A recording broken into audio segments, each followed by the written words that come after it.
Good evening and warm welcome to the North Bank Summit Transfer Deadline Day. The transfer has deserted us, and it seems like everyone else has deserted us. The last man standing is Mr. Mark Dunning here. How you doing, mate? Evening, all. Evening, Liam. Like we are supposed to be having a few others jumping on the show, so hopefully they will be on in the next 5 to 10 minutes, mate. But we're going to rock and roll and kick off. Yeah. Well, let's just get straight into the transfer deadline first and foremost.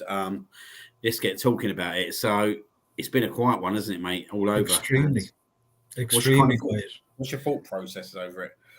It's hard to understand, really, when you look at the money clubs were spending this time last year. Now, I know Chelsea accounted for a lot of that, but it seems just everyone suddenly either become terrified of FFP, which could well be the case. They've seen Everton get hit with a points deduction, and Forest could have one coming and Everton a second one. So maybe that scared people into going, hang on here now. We better make sure everything's in order. We can't go spending willy-nilly. This actually does have an effect if we do overspend. So maybe that's had an impact. I know the FFP or profit and sustainability rules are changing for the summer. So maybe there's an element of let's hold fire. Come the summer, we'll be able to spend more or less as we like. So as we know, January is a difficult market anyways. So not the best of times. It's definitely a difficult one. It's not been one that we've really exploited to the maximum in many years. What was your thought process going into the transfer window? Being an Arsenal supporter, and what was you expecting to come out from the transfer window? Hoping for a striker, but then when I saw the numbers being quoted for Ivan Toney, I was like, okay, that's not going to happen. That's definitely not going to happen. Once I saw that wasn't going to happen, I was like, okay, let's hold fire, because why spend 25 million just for the hell of it? Like, if you look back last January, if we had gotten Mudryk for the 100 million or so that Chelsea paid, would have been possible to do the Declan Rice deal last summer? Possibly not. So for every transfer you make, there's an opportunity cost of what you can't spend in the next transfer window. And I just think when Arsenal looked at it, they probably just looked at it and said, look, there's no deal to be done here that makes either footballing or financial sense for us at the moment. So yeah, some good talk there from yourself in terms of that. I'm just going to welcome in Paul, the Bray. How you doing, mate? Have I just seen a Nelson being unravelled there? Yeah. There he is. First one of the month. So, enjoying it. Start as you mean to go on. Yeah. Out of the way of dry January. Started last night. And mate, honestly, as we were talking about transfer window, at the moment it's not going to be a major discussion. What's your kind of thoughts in terms of the transfer window? Do you kind of replicate what Mark said a bit in terms of not worth going out and just spending money for the sake of it? Well, I think we've been there before, haven't we? In January, where we look at maybe our top signing or our number one signing is probably not going to be available. Certainly this time, and if anything, we are going to be paying over the odds as well. Yeah. So that kind of risk of potentially going nearer to that kind of like limit makes it a lot worse, doesn't it? Really, and you kind of. I think I mentioned it with Ryan. I said at the end of the day, if we get everyone back, all our players back over the course of the next few weeks, then not signing anyone isn't a massive deal. I think, in all honesty, if we get there and we can actually focus on getting everyone back and ready, then we should be prepared enough to kind of go on and just and do it. But yeah, I wouldn't just spend for the sake of it. So it's not something that we, I think, need to just kind of push the panic button as such. Yeah, and as you said, like obviously there is a focus where we have got a couple of top class players that are set to return into the squad. Hopefully one on Sunday. We'll get into that conversation a little bit later. Just going to welcome George in. How you doing, mate? I'm all right, mate. Sorry about that. I was having technical issues. Yeah, better late than never, mate. Better late than never. Had to use Lucy's eyes, to be fair. Ah, brilliant. Better than yours, mate? Better than yours. Can't be any worse. Obviously, George, we were Yeah. obviously just having a quick conversation regarding the transfer deadline day. Very quiet. Was that something that you was expecting before the winter started? Yeah, I can't believe you're not talking about the breaking news of Lewis Hamilton. But there you We We'll will get to later. it. We'll get to it. We will later. Trust me. Yeah, I'm not really surprised. To be fair, I think it just shows when most of the top clubs are not really buying anyone. Like, when Sky Sports News are on a desperate to break news when they're all obsessed about his brochure to Fulham. Like, it's a bit like, yeah, I'm not really surprised. I think a lot of teams are just going to go big in the summer. Yeah, I know Arsenal got rid of a couple of youngsters today, and I'm not even going to lie, I actually forgot we had Renarsson still. When I You weren't alone there, George. yeah, when I heard his name, I was like, well, we bought him like 20 years ago. Like, it just seems that long ago. But yeah, just echoing what Bray said as well. Like, we don't need to go and panic buy because the people, when we panic ball, that's when you end up with players like Suarez, Hallstrom, and all them, and we don't need that. Like, we've got players coming back, so yeah, I'm not really surprised that there ain't really been much happening today. Well, unless I've missed something massive. No, we've not missed anything, if we're being frankly honest. Like you said, Brochure's obviously looking to go on a $4 million loan deal to Fulham, which for me is a cost, isn't it? That's a bit. We didn't want to move house. It's a bit of a cost for it's February already, really, isn't it? You're paying $4 million for 4 months, but hey ho, that's obviously one signing. That'd be interesting to see how he settles in there. He only lives up the road. Do you know what I mean? It's not That's like it. Doesn't have to move house, George. That's why he didn't want to go to Wolves. Obviously, we get Rodgers has gone from Middlesbrough to Aston Villa on an £8 million deal. Walton's gone from Blackburn to Crystal Palace. That's the highest deal of the day, isn't it? 20+ million, wasn't it? I think I read, yeah. So wasn't sure about that. I don't know if you've seen it, the actual Crystal Palace video. No, I haven't seen it. I'm not really sure about that one. Have a look at that one later. Yeah. Not really sure about that, but yeah, it's a pretty quiet window, very very quiet. And as we said, probably the biggest name that's obviously been transferred out over this January window.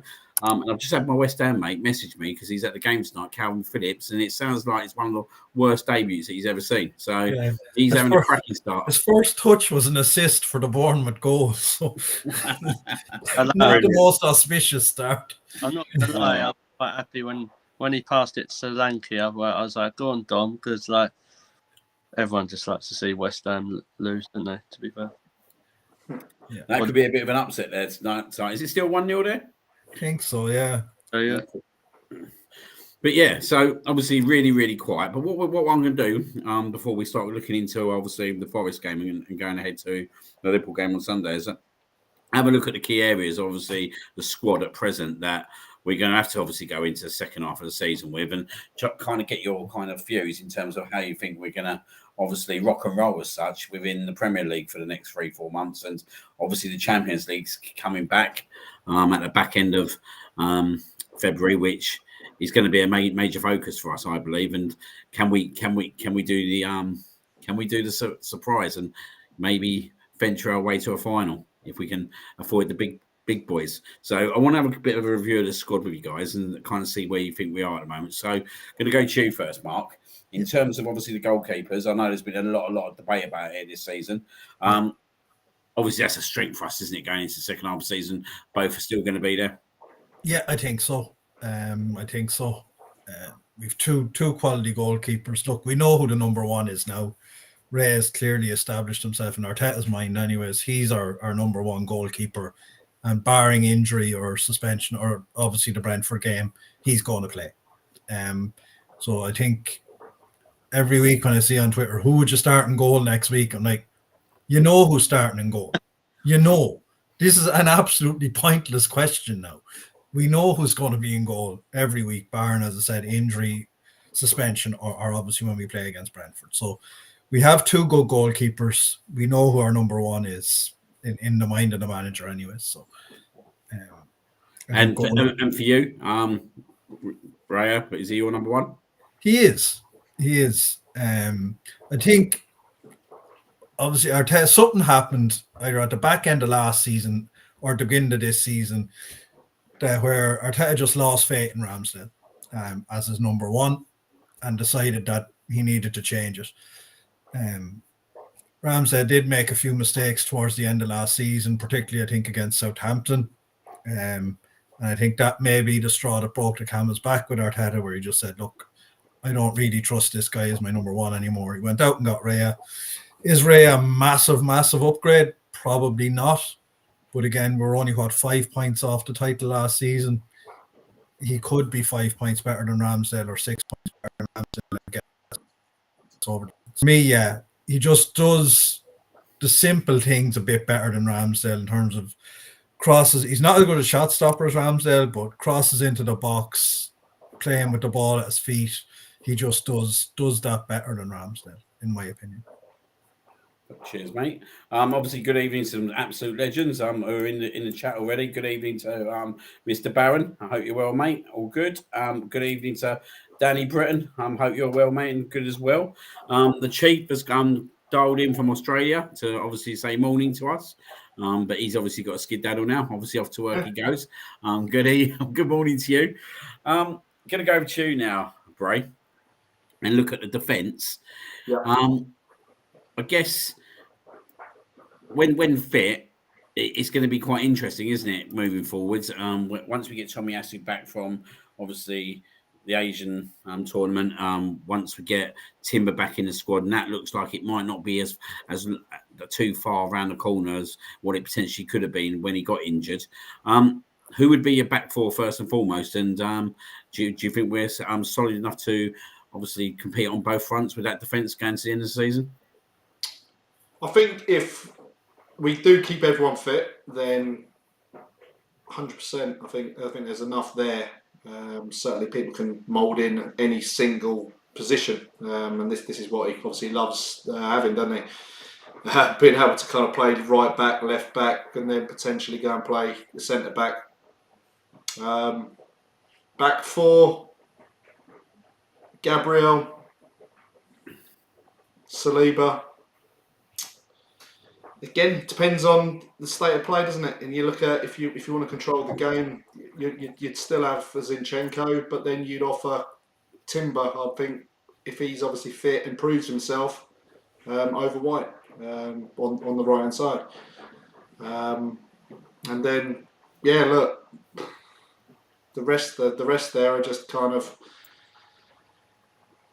vying for those positions, aren't they? To kind of then shore it up and provide competition. Because I think Tommy's probably going to have a rest as well when he comes back. I think I don't know. It'll be interesting to find out when Tommy would be back. Yep. Because if they obviously go through, I think they're in the quarters now, aren't they? Playing Iran in the quarterfinal. Yeah. So you suddenly think that it's probably at least, I don't know when the final is, but I imagine that's at least say 7 days.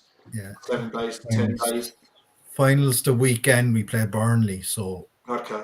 So and you suddenly think he might have a week off or whatever before coming back with us. So you're looking into March. So it could be that you find those two come back into the fold near enough the same time. Timber and him. It's not a helpful one, is it? The Tomiyasu situation with him being out that long, No. Especially when you look at the fullbacks that we got at the moment, and if one of them guys get injured, we're pretty much, and dare I say it, we're pretty much potentially looking at again a Thomas Partey coming into the squad, and then potentially maybe playing fullback, which is the concern, isn't it? Like, and that's the state of play at the moment, and it's so vital that Ben White and Zinchenko stay fit. And as long as they don't beat each other up in the process, they'll all be fine. Yeah, no, look, we've still got Cedric as well. He's still not made his way out the door yet. We can't even give him away.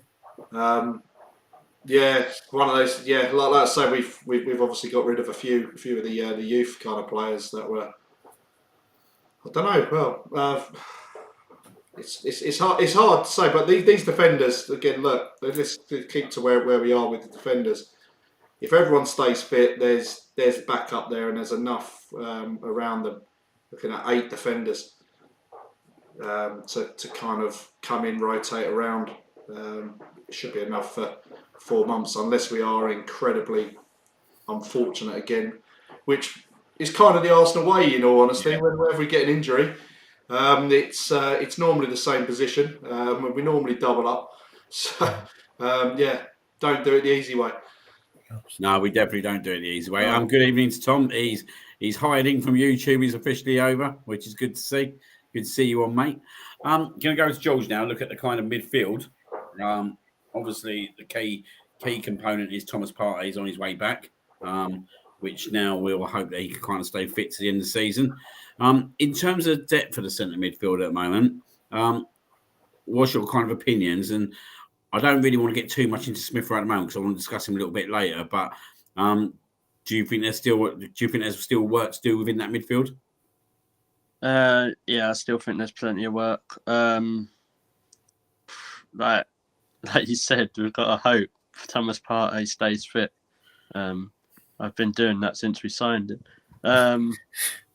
So I'll try to be positive because you caught me on a good day. So I think if right and Jorginho, I still think Jorginho does a job. I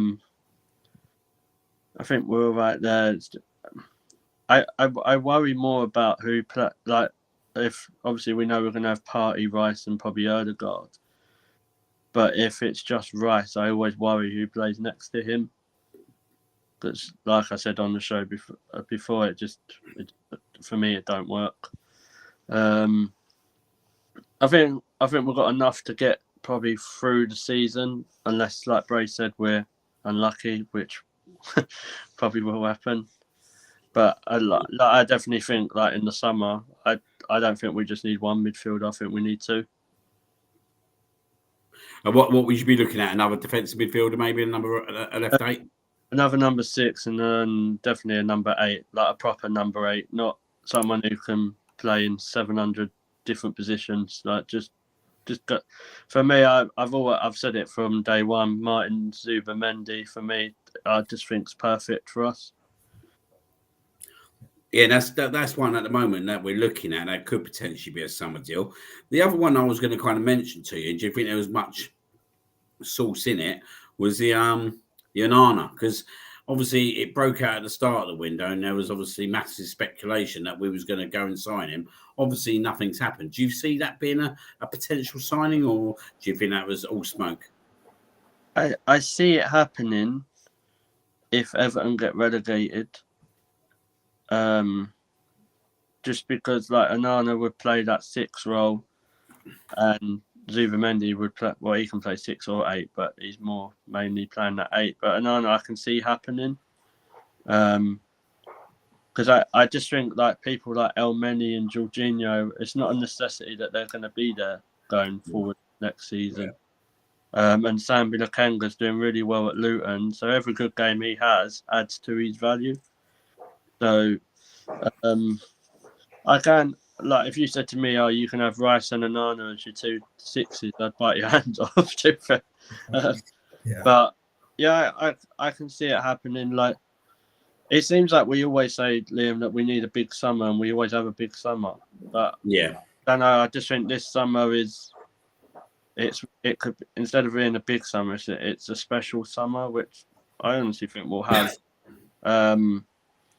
But yeah, I think if we manage to like lose Cedric, but he's like boomerang, isn't he? Like you think, oh, we're gonna get money from him, then he bounces back and he's like, no, I'm not taking that. Like when I heard 5 million, I was like, no, there's some criminal proceedings going on there. You get 5 million. The exact same. And I think that if they could have got maybe rid of him, and I was hearing stuff on another podcast that there was a chance of trying to sell Nelson, which I think is a bit crazy, especially if you're not going to bring someone in. I think if you could get people out the door, then maybe they might have tried to do it in January. Yeah. But if Everton do get relegated, it's a cut price deal, isn't it? They can't. honestly be expecting. Well, apparently they want 75 million this January for Onana. Like, jeez, that's okay. Well, that's big money, isn't it? That is big. That's a massive outlay when you're looking at a player who's not definitely going to be in the starting lineup, and also when you start looking at our kind of situation at this moment of time, unless we sell players, the money ain't there. The money's basically not there at the moment because of the FFP to kind of obviously spend that kind of cash. Obviously, you've kind of raised the points in terms of the Jorginho and El Neni, which I totally agree. I think in the summer, I think potentially we could cut loss for both of them. I think definitely El Neni will go 100%. I think that's a gimme. Hopefully Jorginho, the Saudis come for him. you'd like to think so, wouldn't you? It'd be nice, wouldn't it? Same with Partey, really. But like you said, we could potentially lose up to 3 central midfielders in the summer. Yeah. And that will need a depth at least 2 to come in. Now, looking at the number 10s, and I'm going to go back to you kind of, Mark, on this one. Yeah. Obviously, we've got Odegaard, who's obviously the main man, the skipper at the moment. I wouldn't say he's having the best of seasons, but I think, as we discussed on previous shows, I think a lot of that is down to obviously the change in midfield, and probably not having that alliance and that reliability of Xhaka and Partey. But obviously got Smith Rowe as well coming back in. Yeah. Do we see a big future for him in the club? Do we think he can still do it? He showed glimpses, didn't he, on Tuesday? Yeah. What he can do. Yeah. It's a weird one with him in terms of where we go with him from here.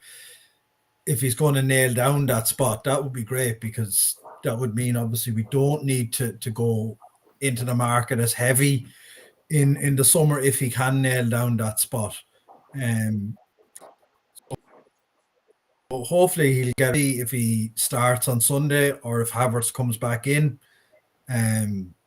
Just maybe looking at more physical presence there if he goes with Havertz.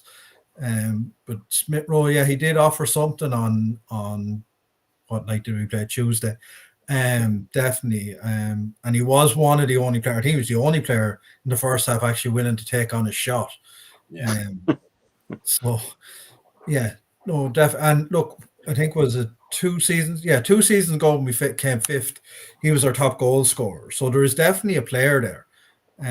It's just a matter of keeping him on the pitch for more than 2 weeks, and then he's out for 6. So he just needs to prove his fitness, I suppose, as much as anything else. And you obviously raised Havertz. Where do you think his position is? Where's your personal opinion? Where do you think he's in the club? Because this is an interesting one, isn't it? For me, it's a very interesting one. I still don't really understand where his actual position is. I'm not sure either, because I don't think he's prolific enough. He's not going to score you 20 plus goals if you play him as a striker. In midfield, he's not exactly a creator. He might get on the end of a few moves in terms of making runs into the box. But as I said, it's hard to pin down exactly where to play Kai Havertz to get the absolute best out of him. Put him at left back like Germany did. That's another option. It's an interesting one, though, isn't it? Like, if Partey comes back, does Havertz, like, firstly, I don't think he's a guarantee to get into the team anyway. No. But secondly, he may be used in kind of scenarios like we had against Manchester City, where they do bring him on and put him up top to cause that havoc up there and have that bit of a target man, plan B, should we say. And that's something we kind of lacked. And I know we can't go out and buy like an Ivan Toney or an Osherman at the moment, but can he do that job till the end of the season, if and when needed? I think he might have to, because as you said, we don't have anybody else with that profile in the squad, that if we do have to go back to front a bit earlier or a bit quicker, he can hold the ball up. He is a big physical guy. He's well over 6 foot. So, yeah, he may be worth considering in that position, and you can play a Jesus wide or something like that. If you want to go play a bit more route one at times, so yeah, it is definitely an option. As I said, I don't think anybody else in the squad has that profile to allow us to do that or to play that way. So definitely something worth considering over the second half of the season, or last however many games we've left, 16, 17. Yeah, cool. I'm going to go back over to you, Brady. Look at the wingers. Obviously, at the moment, the two outstanding candidates, obviously Saka and Martinelli. Yeah. Saka, probably not having his most best season in terms of performances, but in terms of the assists and goals, he's bang up there again, isn't he? And doing what he needs to. Obviously, Martinelli's had a bit of a tough season this year. I think a little bit around a Xhaka leaving's kind of affected that. But when after you look at that, you'd probably looking at Trossard, Nelson as your two covers. Does that worry you in any sense? Yeah. I think just in the long run, just being able to kind of rely on, say, Nelson coming in and actually being potentially the difference. Yeah, we talk about Saka and how decent he is with the end product and everything like that. But yeah, if there is one chance that he actually gets injured, then yeah, it's a bit worrying. Trossard on the other side, a lot better. But as I say, it's just a case of just getting, I think, that fluidity in the midfield, which will make them a little bit more dynamic moving forward. I think that's the key now, is to try and make that ball go zip a little bit quicker and through the lines to get them on the run and get them running forward and trying to get behind the defence. Because I think that's what we're struggling with at the minute, because everyone is wanting to sit back and kind of soak it up, but we've just got to be able to try and hit them when they're least expecting it or when they're unorganised. The Palace goal, well, a couple of Palace goals, exactly that way. We were saying, look at that kind of way of just being able to kind of attack and be fluid. But yeah, it does worry me. Certainly, if we do pick up an injury to Trossard or dare say Saka goes down after 250 fouls with an injury. So no, it does worry me. But as I say, I think if it's a case of if you're giving Nelson a few minutes, then great. I don't think he's done enough to really say you could depend on him and chuck your mortgage on him to kind of make a difference. That's what I think. But and he'll be another one which potentially, come the summer, we will be evaluating, and whether or not that's a big decision to have. I think if he does go or not. But yeah, don't know. I think he definitely needs to up his game and take it on a little bit further. Not that he's been disappointing, but he's got to show more. And it's his chance. He's got to take the chances, just like any player that comes in has to show and take the chances, and then the rest is history after that if they do. And this is the same with Smith Rowe. Take your chances, and then there's going to be no turning back. The other interesting one I was going to throw at you is obviously Jesus. Now, if you do lose a Martinelli or Saka, do you put a Jesus out on the wing? And is that then when you've got the potential ideal man in Havertz potentially to go up top? Is that something you would consider? Yeah, there's always the potential because he's done it before, isn't he, at City? So, yeah, we try and mix it up, mate. Just give it a little switch around. But they do it in games sometimes, where they do you do sometimes see him on the left or he cuts across. I don't know. I think it's always open to something a little bit different, and he can do it. That's the versatility. So, yeah, 100%. And going over to you, George, looking at the central strikers, obviously, as we know, it's not been our most blessed position over the last couple of seasons. But let's look at the reality of who we have got. At present, we've got Jesus, who obviously scored the other night, thankfully. Obviously, we've got Trossard, who, to be fair, scored in his last game against Crystal Palace when he started, and obviously Eddie Nketiah as well, alongside Havertz. Just need to wind out first, mate, who's watching the show, because you don't want to slay anyone down and offend their family, anything like that. What is your opinion in terms of the striker situation at the moment, and what would you go with now to the end of the season? They're all good. No.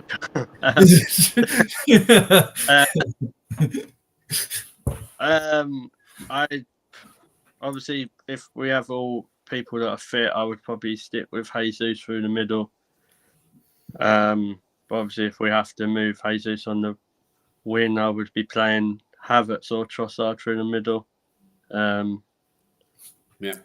I'm avoiding the other subject. I just if I'm being honest, he frustrates me because I know people say, "Oh, if you give players a run and that," but there's been times when he has, and there's some chances that Nketiah could score, and he don't.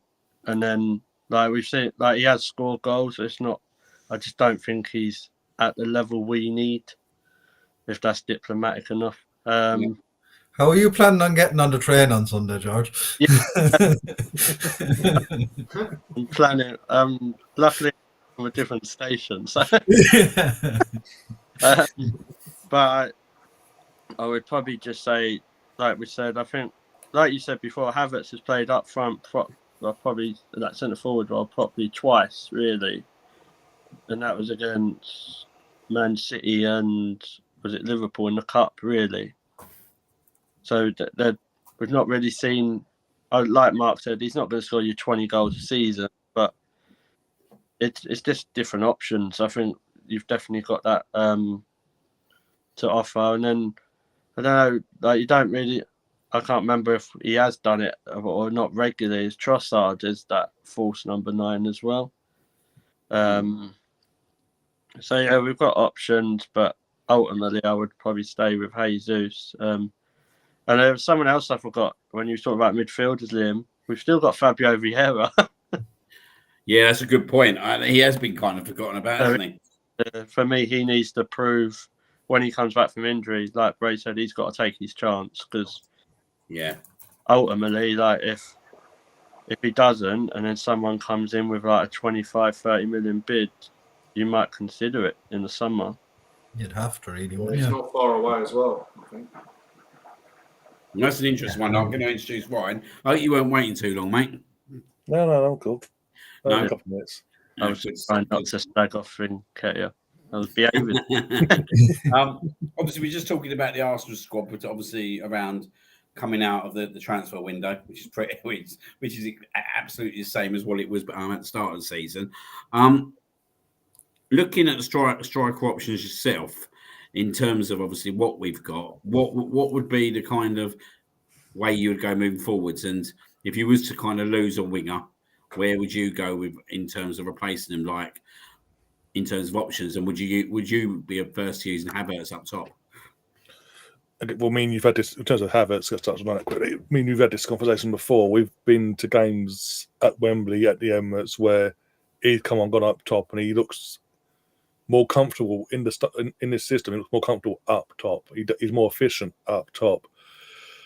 He just we get more out of him in that sense. I don't get why Mikel wants to persist with him in midfield, in the midfield pivots. That's trio, what I'm going to call it, because we've had Smith. I know Smith had a setback. We've got Smith Rowe. Obviously, he played as well. Smith Rowe on Tuesday. I had to do that earlier on. Yeah. Right? Mine's gone blank this week on Tuesday. And again, me and Liam were there. Me and Paul were there. And it was like for 65, 70 minutes he had, did everything you'd want from him and more. He was progressive. He was positive. He's making the runs into the box, splitting that, stretching the defence when needed. He just needs players around him to be more clinical now and wake up a bit more. But we're starting again with that. We're starting to see more of Smith. So I say I'll personally put Havertz up top. If in terms of the winger side of things, if we were to do Saka for a couple of games, we tried it out against Man City. It worked because it was Jesus. I put Jesus down that right hand side. It worked against Man City, and people need to remember when he was at Man City, he predominantly played down the right and the left hand side respectively, and I think that's what we can get the best out of him in that situation. If we were to do Saka for a couple of games or whatever, put Havertz up top, and on the left hand side of Martinelli, I think I was surprised to see him start just because nothing against him. I just thought Mikel would stick with the bench and get that fire in his belly, really going in his belly up. He comes on like he did against Palace. Keep that going. I don't know if that fire in the belly will still be there now for ahead of Sunday, because you've just gone, okay, you've got a couple of guys coming from the bench, on you go against Forest. It's going to be. You can't exactly now drop him against Liverpool, even though we can play Smith Rowe, got Trossard and all that, but you need the pace to go that, especially that Dan Trent. He loves playing against Trent when he's on it. So be interested to see if they pick Trent on Sunday. Right back for them scored and had an assist last night. He pretty much got fully rested. Was it not all fully rested? But like he got him in half an hour on the bench. Come from the bench, didn't they? I don't. Chelsea are that bad. He came on for like 10, 15 minutes and got a goal and assist. Like, there you go. He couldn't make it up. No, there is some food for thought there, and I guess from my opinion, in terms of like the conversations that me and you have had, is I just sometimes find I sometimes scratch in my head when we're more and more happy to play Havertz up front against the two best teams in the country, in Man City and Liverpool. But then we get Crystal Palace at home, and you think, do you know what?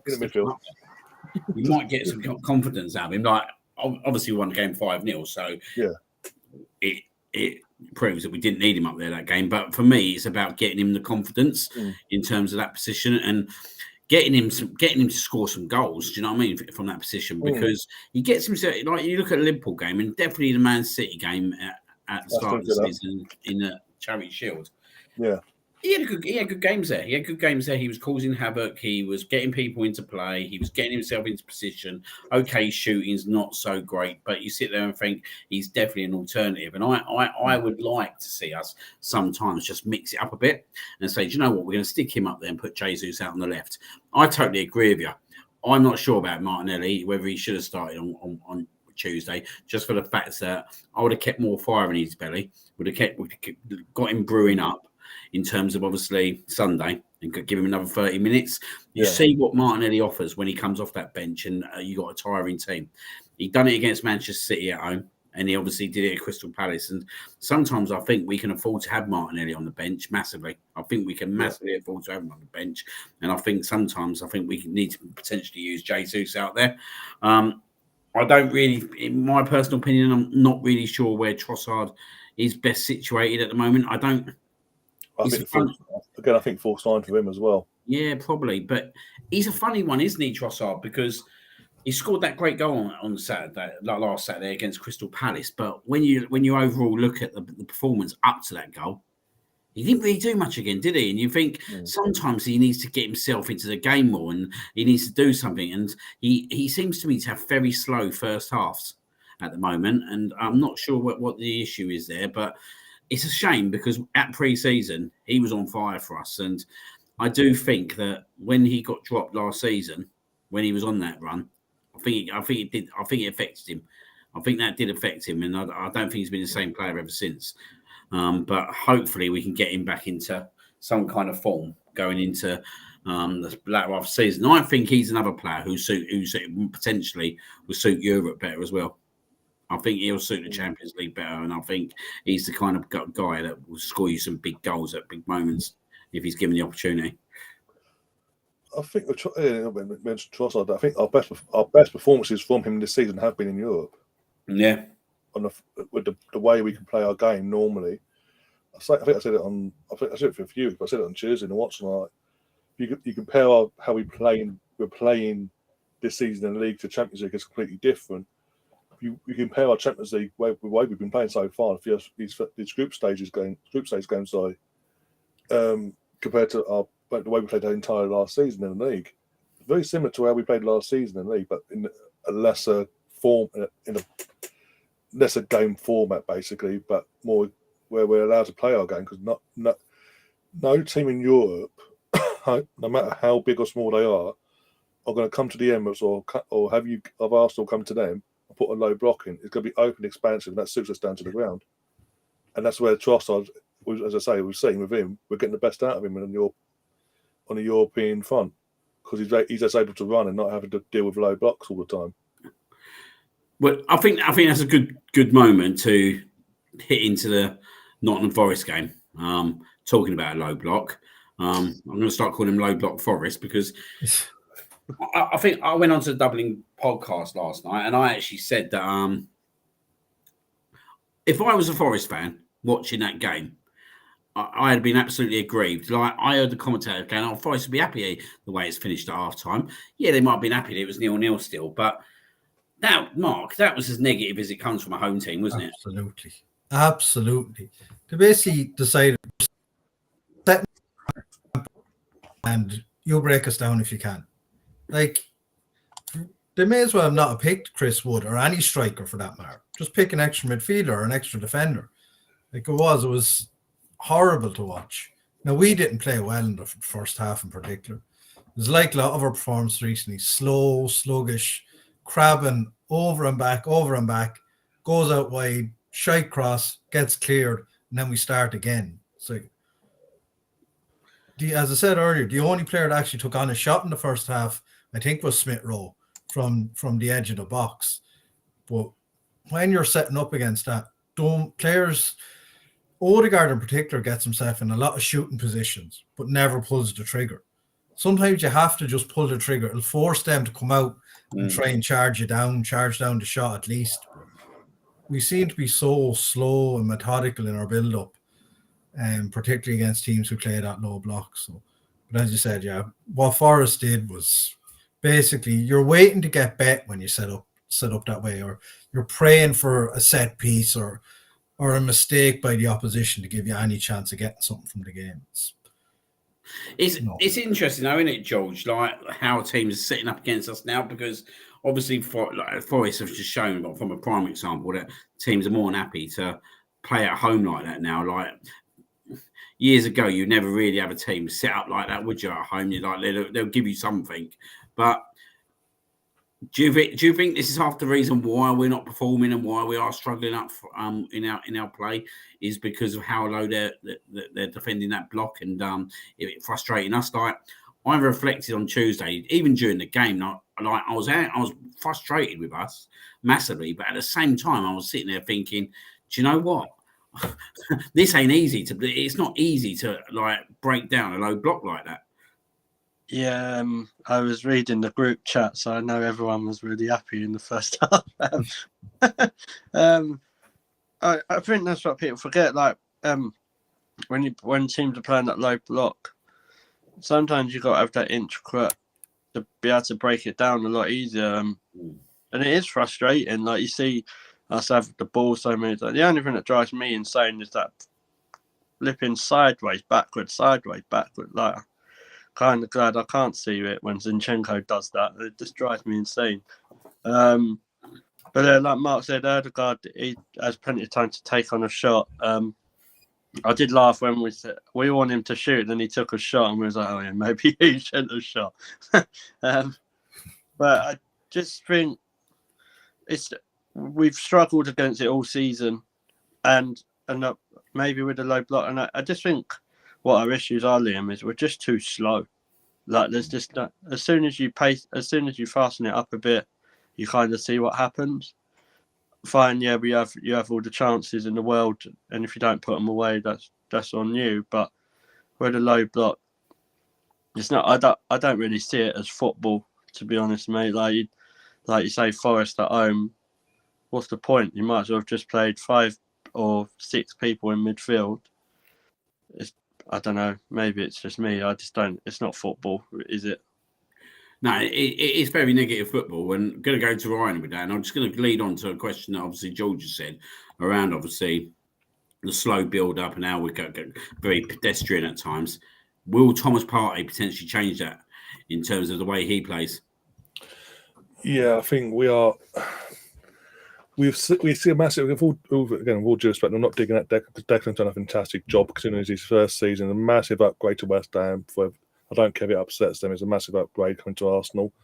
In any circumstances, let alone coming to Arsenal, an upgrade and asked to play a different way to what he'd been accustomed to for most of his career at West Ham. And considering he hasn't, as we mentioned time and time again on my podcast, he's not had a settled partner in that midfield all season. He's had to adapt to a new style of play. No partner, and we do see the massive difference. And Partey has played briefly this season in that midfield. We do notice a difference in drop off, but when he's not there, we mentioned it before. Back to the Man City game, it was him, Havertz, and Tomiyasu all came on in one hit. They all had a hand in that. Obviously, the winning goal that we scored against Man City. But Partey's pass, it was Partey's pass on midfield that got that going to Tomiyasu, knocked it down, and obviously Havertz doing what he did, and Martinelli having the shot deflected. More subs, yeah.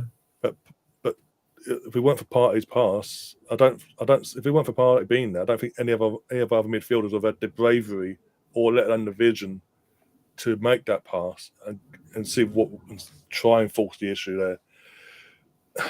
And that's something we need.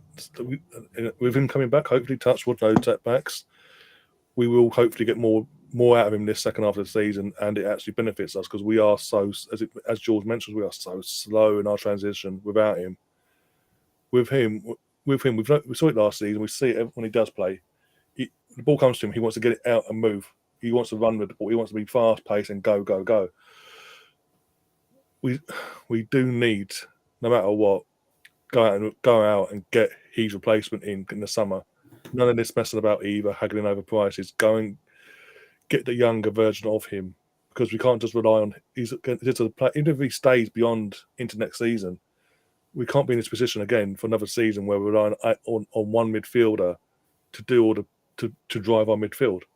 We do need other options because he's not getting younger. He is getting injured a lot.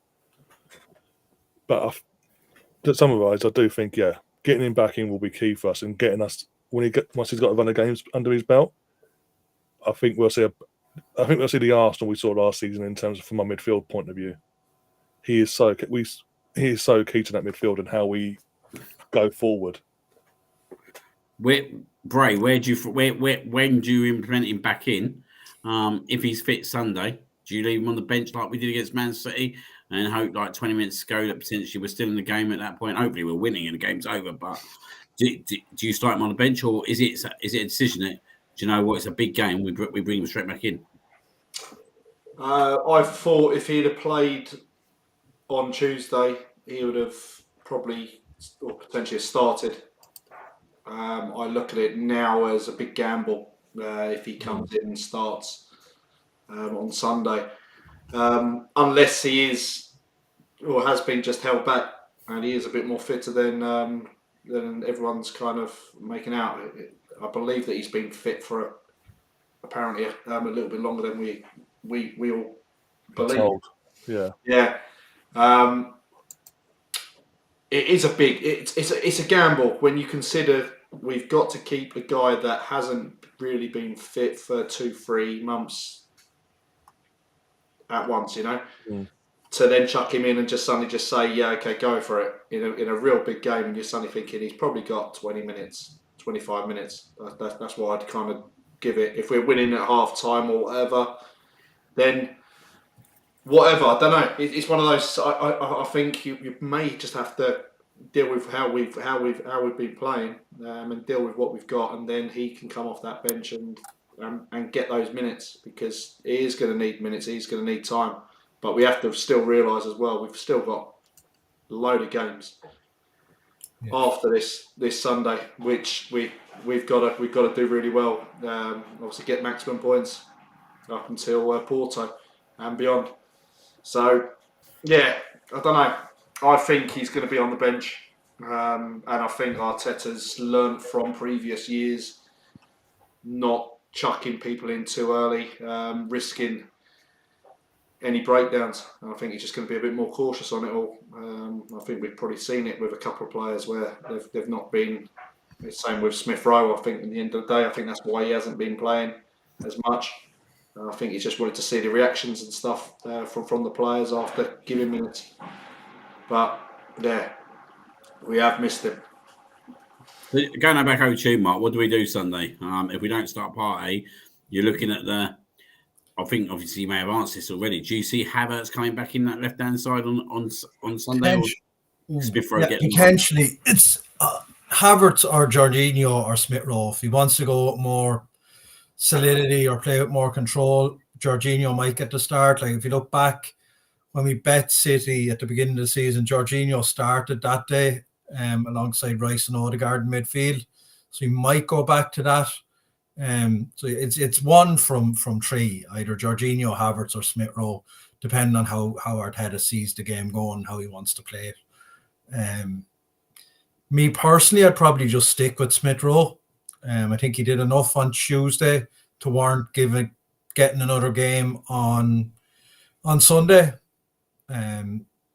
Liverpool's midfield, as we know, it's all action, so you're going to need energy, you're going to need pace in there. So I probably would just go with Smith Rowe, a bit younger than the other two. So if we go for Smith Rowe and Odegaard in that midfield, we basically got to go for the juggler, haven't we? I see if we start them, what we're saying is we're gonna go for you straight away. We're going to attack you because that would be, but for me, that'd be quite a bold decision to make against Liverpool. I'd like to see it. I've got to be honest, I'm a bit 50-50 at the moment, whether we should go that way against them or not.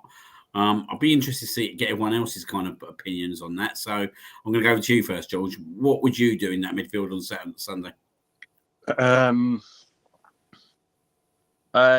I'm more leaning to Rice and Jorginho, just for the experience as well, and if we're going to have control of the game. I know what Mark's saying about their midfield being all action, but I'd probably say similar with other teams when Rice and Jorginho, but I just think you go with the experience.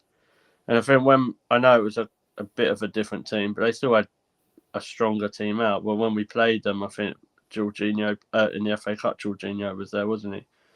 Yeah.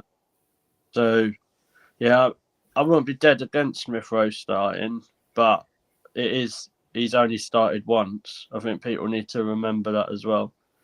So that's why I would probably start Rice, Jorginho. Going over to you, Ryan, what would you do?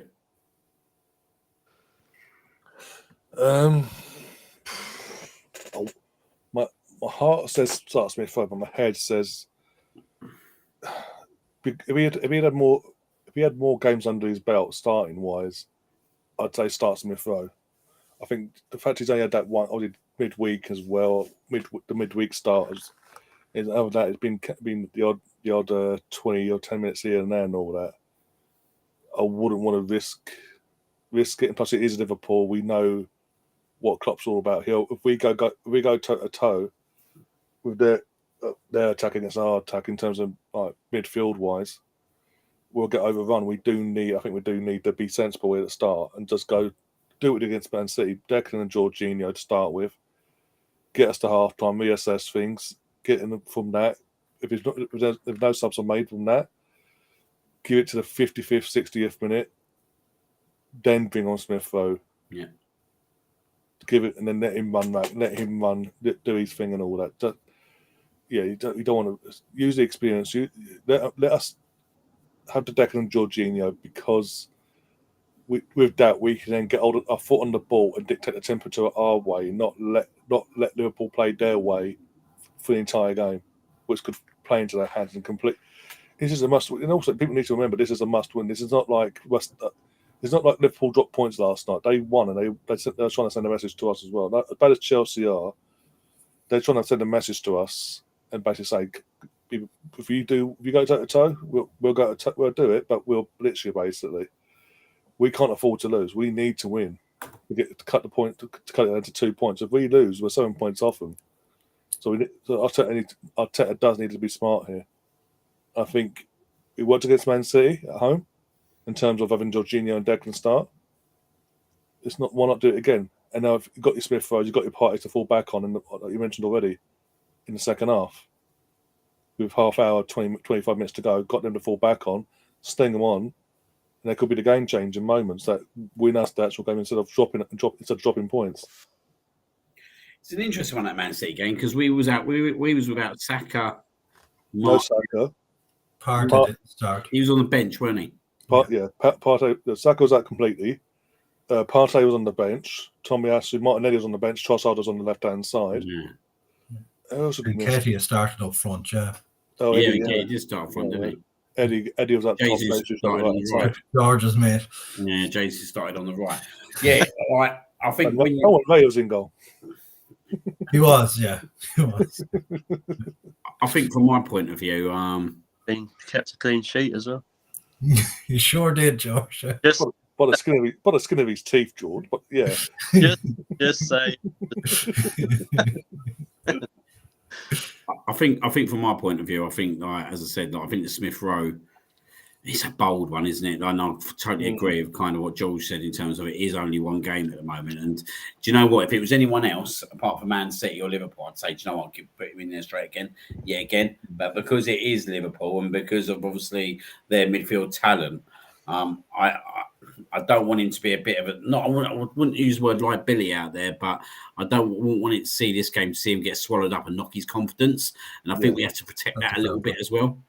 If you know what I mean. So my personal opinion is I think we do need to go out there a little bit more solid. And obviously I'd love to see Partey in that position, but obviously as you said, like, he hasn't had no game time, so potentially for me, it's going to be Jorginho or Havertz, and it wouldn't surprise me if he goes Havertz and plays Declan in the number 6. Personally, I've got this feeling that's what he's going to go for, and that's the reason why he kept Havertz on the bench on Wednesday night. See, I think he could do that, and the only reason I think he'll do that is because I don't think Trent plays at right back on Sunday. I think they'll play Trent midfield with Connor Bradley at right back. Yeah, and so he might want to try and up maybe, but I know everyone bangs on about Trent playing in midfield, but he has a lot of weaknesses when he plays that deep central midfield role as well. So I think that's, if you had Rice and Jorginho, we could try and undermine that. I know what people are saying about last night, but I would be shocked if Liverpool dropped that Bradley after last night's performance. And I know it's only Chelsea, and I would probably look good against Chelsea, but it's not just Chelsea. He's been playing well, to give him credit. Well, the last 2-3 games he's played, so I just see Trent playing in midfield. It's interesting, isn't it? Imagine a few years ago, and it's only just Chelsea. Brilliant to hear, isn't it? When you hear that, like their fans have realised what they were like before Roman. Like, yeah, it's like the good old days. The majority of them. Some are paying thousands to get there. Apparently so. Anyway, moving swiftly on. Moving proper swiftly on. If only that ball would hit that person. He was always likely to miss Nunez, weren't he? He was always likely to miss. Of course. This look at Liverpool now, though. Let's look at Liverpool, obviously top of the league. Only lost one game this season, and we have to be quite honest. They probably didn't deserve to lose that game either. For being fairly dubious circumstances, yeah. Yeah, it was very interesting circumstances, that one. So they are banging form this season. We can't hide away from that. But this is the game we need to make a statement against them. Do you know what I mean? Like, for me, anything but a win on Sunday, and I'm struggling to find it quite hard that we're going to overcome both them and City by the end of the season. Looking at Liverpool, Bray, going to go to you first. Where's your main concern with them, with our team on Sunday?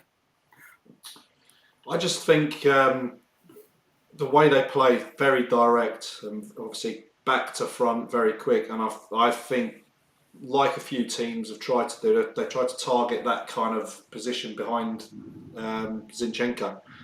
So whenever he kind of pushes up, and they try to get in and try and get in that space behind. That's what's going to concern me at the minute. We know that they're banging form. They're banging form with everything. So yeah, you've seen him last night. Nunez, although he can only hit the bar or post, he broke the records. And it's just, I don't know. You look at it and you just think there's talent all across that line. And I know we've got talent, but they're bang on it. Joint top scorers in the league. Just 51 goals. We're at 44. So yes.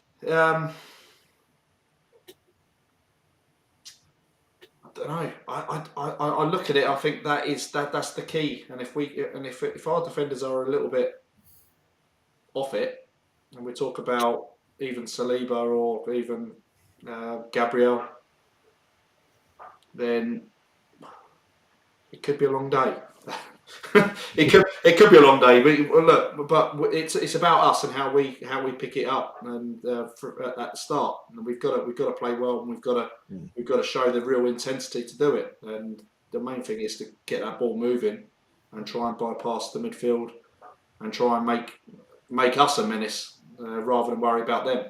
But as the FA Cup game showed, we can have the chances, we can have the play, but if we're giving away sloppy free kicks and set pieces around the box, then there's going to be one outcome, isn't there? At the end of the day, you're going to give a player like, say, Trent Arnold, who can put a delivery in. That's what killed us in the cup. Yeah, like, I think, as you said, like the two centre backs need to be bang on it on Sunday. I actually thought Saliba, that was one of his poorer games on Tuesday night, if I was being totally honest. I thought he was a bit hesitant at times in certain situations, and I thought he could have done obviously much better for the goal. I'm going to pass over to you, Bray, for a minute, because I do need a bit of a toilet break, so I'll pass over to you and I'll let you like that. Here's the pattern. Where's the pattern? Hey, I hope you're not doing that. You're not running up the stairs, are you? And then just doing that because otherwise you might need an ambulance. No comment. So obviously it's a massive game.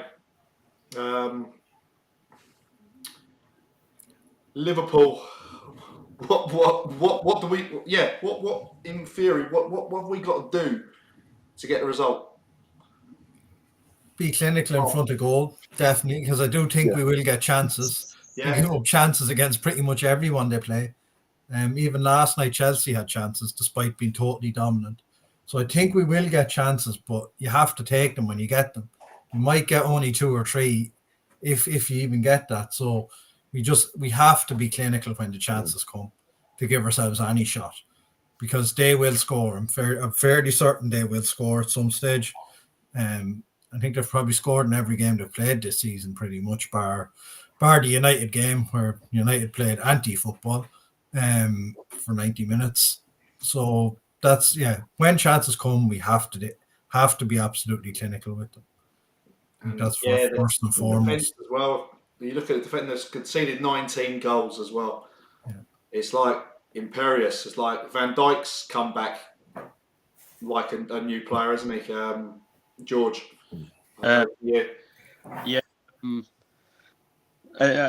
Echoing like Mark says, like you can't be wasting all those chances. Like you say, if we get 1 or 2 chances, you've got to convert both of them.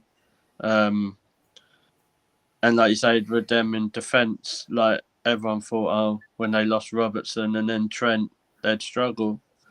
And then when they lost Tsimikas, because apparently Saka beat him up or something, apparently, according to Liverpool fans. But yeah, like Van Dijk is maybe he's like having one final push, maybe before he leaves in the summer as well. Maybe, I'm not sure, but I just think we've got to play a lot faster, and we've got to. It's easier said than done. We've got to put away our chances, like what we're saying, like even in the cup game, look how many chances we should have at least scored about 3 or 4, and we didn't score 1. So, what worries me is a bit like what you said. Zinchenko worries me. Liverpool, and from a Liverpool point of view, Jota really worries me because he just has a knack to score against us all the time. Even when he was at Wolves, he scored against us. Yeah, that's what I mean. Like it wasn't even for Liverpool, was it? Yeah, it's just that part of when Zinchenko's running backwards towards his goal. That's the bit that frightens. Yeah. And you know how Zinchenko plays, and he plays a very high reward versus risk. Yeah. And that's it. The risky passes, the ones that are going to cut the line, to break the lines, to try and get the ball up, he's got to try and do them. He's stepping up, he's stepping into the central areas to try and do it. But there is risk there. But it's when those little diagonal balls from Van Dijk come over and potentially get in behind. That's my worry. Where can we get out quick enough to those areas to stop that, or getting a telling pass or cross into the box? That's going to potentially stop a goal. I think that's key. Yeah, no, I agree. And like we all know, like in the future, if Tomiyasu or Timber were fit or there, I don't think Zinchenko plays. But I just think they've just all got to be on top of their game, really. And I agree with Liam. Like I said on Twitter, I thought Saliba had the worst game for a while, and I got told I didn't know what I was on about. So I'm probably right, but I just weren't really. I thought Saliba was quite poor on Tuesday. And I'm a huge fan of Bill Saliba, but I don't think he's been that great recently. But we're comparing what he's great is to so when he's a bit off of it, I think we notice it a bit more. So that's why, hopefully, like you say, those Van Dijk passes, we can kind of cut out the danger.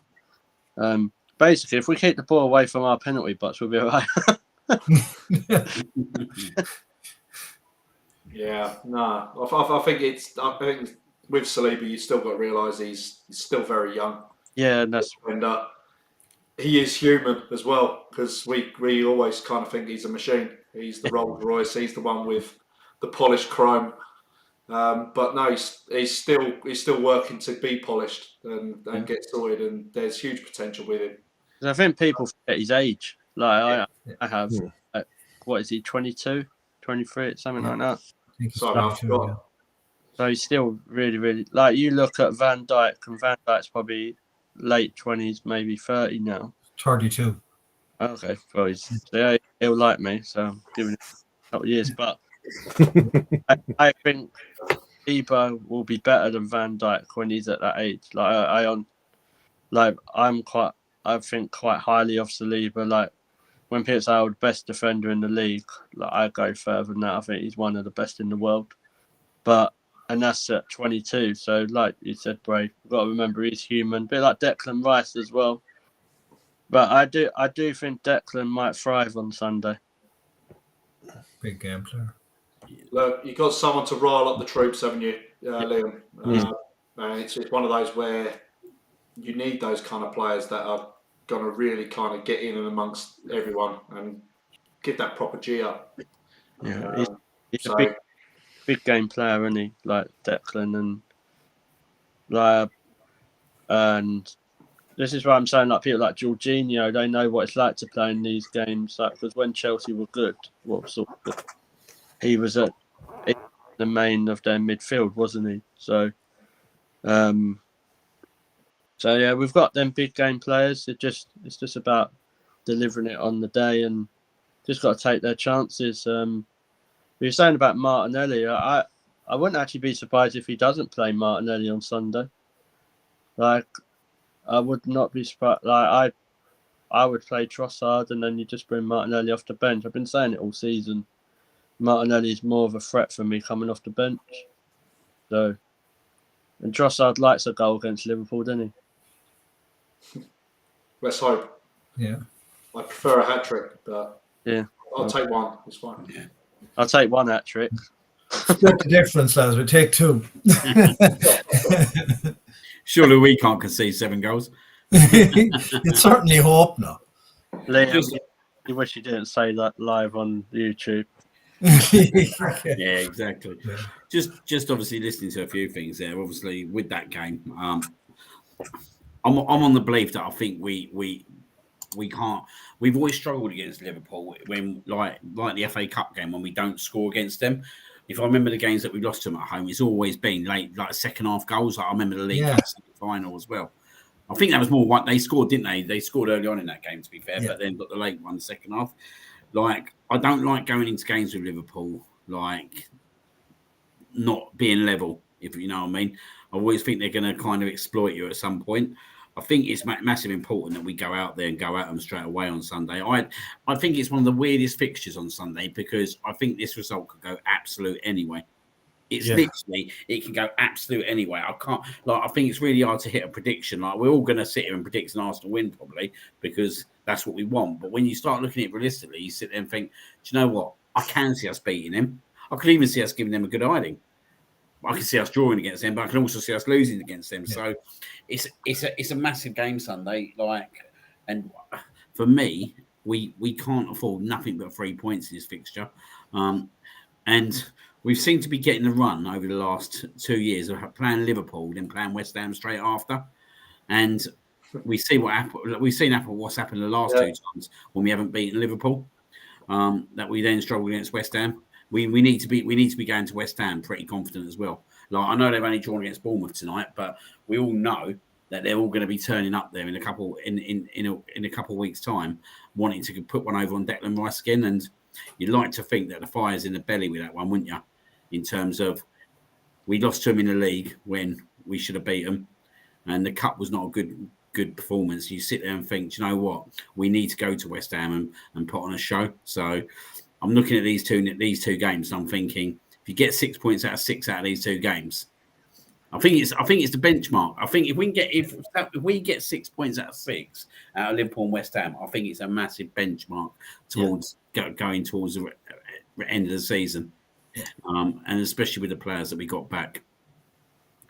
Ryan's just delivered me some news that Wolves have got a penalty. Have they scored it, or it's just been checked? It's just better be taken now. Yeah, cool. So that'll go back to 2-1 maybe. Bayern was on VA. Right down the middle. Yeah, 2-1.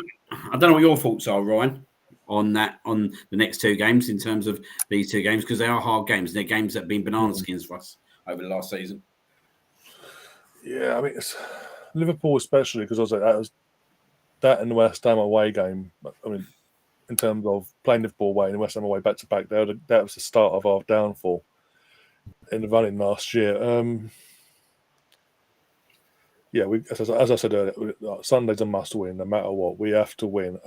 Just in terms of how we beat them, do what we did against Liverpool in the FA Cup, but be clinical.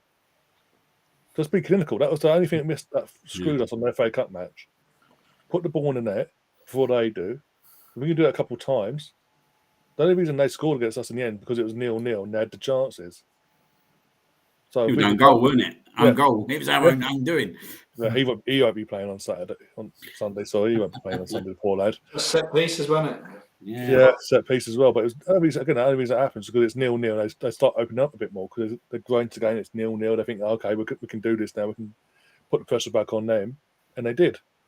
Yeah. If we can, I don't care when we score. As long as we're scoring first, they've got to come out of it. They've got to come out a bit more. Come out in the attack, and that plays into our hands again. They can't go low block FC. And that, as I say, but we have to win. As I say, we have to win. But we have to. As all Arteta's got to say, play like you did against this team at the start of the year in the FA Cup, but put that ball in the net. Make sure that ball goes in the net. And that's always that's all yesterday. That's all they have to do. Simple. It sounds simple.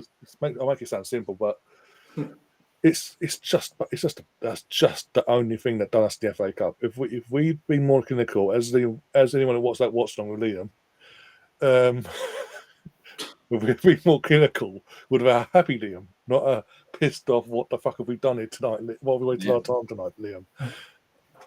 Almost 2-2. Neto, almost. West Ham's again. I've said this as well. I said this on Tuesday. I think it was. I said it. Yeah. I'm sick of these West Ham fans this season. You've got Declan, but we've got 2 wins against you. I don't give a flying monkeys. We cannot lose to West Ham either. We need to go there. I know that they're drawn tonight 1-1 against Bournemouth. That gives us some hope, but we've got to go there and put it to them. Basically, put Declan on and go right. You put it on them. You know this midfield. You know this manager. You know the team inside out. Give us some secrets. Give us some inside knowledge, and let's get this done and dusted. And again, just be clinical. Again, another thing was against West Ham. Real we were poor, but when we had chances, we were wasteful. So again, it's a matter of Arteta saying, better performance and put the ball in the net. Do what you do. Do what you normally do. Play your game. Stop playing into the opponent's hands. Stop making it easy. Because the one thing about defensively, I'll say defensively, the goals we're conceding recently are because we're making it easy for the opponent to score. It's not like they're working for it. It's just gifted on the plate, most of them, if not all of them. And that's something that's got to be addressed over quickly, because these two games, as you say, banana skins from last season, could end our domestic season like that if we're not careful. And then we're just putting all our eggs in one basket when it comes to Champions League. That's a new saying, that is. All Yeah, our bananas, yeah. all our bananas in the basket. I mean, it works. Yes. Do you know what? Right, I think when you look at kind of Sunday, for example, like, I think you've hit it on the forehead. We just need to take our chances. And I was just thinking back, like, I think the good thing is over the last two games, Martinelli, Saka, and Jesus have all scored goals. 3-1 in it. 3-1. So all three strikers have scored in the last two games. So you like to sit there and if you include Trossard on there, that's 4 of them. So they are starting to fire again on cylinders. And I think, do you know what, Jesus and Saka scoring on Tuesday night, I think it's quite key. I think it's a massive thing, and I think they'll go into the game more confident now that they've got to go under their belts, and they should be more confident. So I think we'll be more prolific in terms of what we do up there this time around. But I think Odegaard as well. I think he needs to kind of step up again, especially on Tuesday for me. Like, sometimes he's very hesitant to shoot the ball, and he just wants to do one more pass, and you just sit there and think, mate, a season ago you would have one touchdown and smashed it in. And I think he seems to have lost a little bit of confidence over this season, and I do think that's because of the midfield. I think he walked into a midfield that had a relationship, a party, and a Xhaka, and I think it made his job quite easy. And I think this year, what you've noticed with Odegaard is, I don't know if you noticed it, Paul, he's all over the place because he's having to defend more deeper as well now at times. And he's buzzing around like an absolute proper busy bumblebee, and he just flying around everywhere, trying to link up here and there. It's a little bit like, not so much like, but like Ozil almost, in a way, where he'd always be popping up on the places where you probably didn't really want him, like on the edge of the area, and just little bits around those kind of deeper areas. And this is where that balance comes. I think it's key, and I think that's why it's key that we can get Partey and Rice in there as soon as possible, because I think that will lift Odegaard's game, from being totally honest. Like, I always feel with Odegaard that he's on the wrong side when he's get on the tackle, so he's always struggling to get back as such. Yeah. I don't know if any of you guys notice it, but I always think that he will never win the 50-50s as such, and I don't expect him to, if I'm being totally honest, because at the end of the day, he's a number 10. We know what number 10s are like. We know their game plan. We know how they play. He's not going to win you loads of 50-50s. But at the moment, I feel like he's having to try and win loads of 50-50s, because it is literally, if we're being totally honest, you just Declan in there, isn't it, at times? Yeah. I personally don't think like Arteta sees Declan as a 6. That's what he brought him in for. I do think he brought him into number 9 Xhaka role. Thomas Partey being injured, he hasn't been able to have that. So you think, like, you have Partey, Rice, and Odegaard.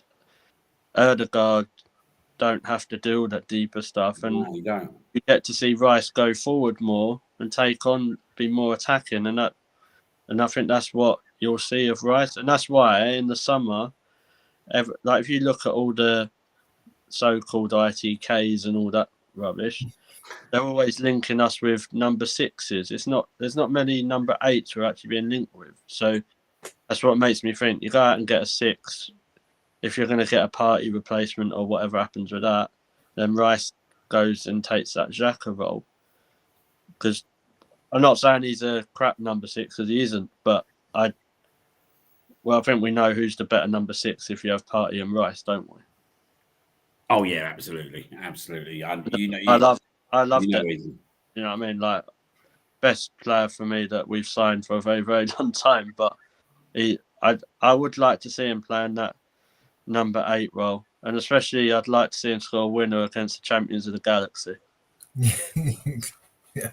I think the interesting thing there is I'm going to go quickly mark on it. What like we're talking about Declan Rice at the start of the season. For me, Declan Rice was getting himself into a lot of goal scoring opportunities, even having a lot of shots. That's kind of disappeared as well. And I always think that, like when we first started with the I know we don't want to see Partey at right back, but when he was playing Partey at right back, coming to midfield, I think people like Havertz pushing further up to basically so we'd sit there with a 5-man attack as such to kind of break people's low block down.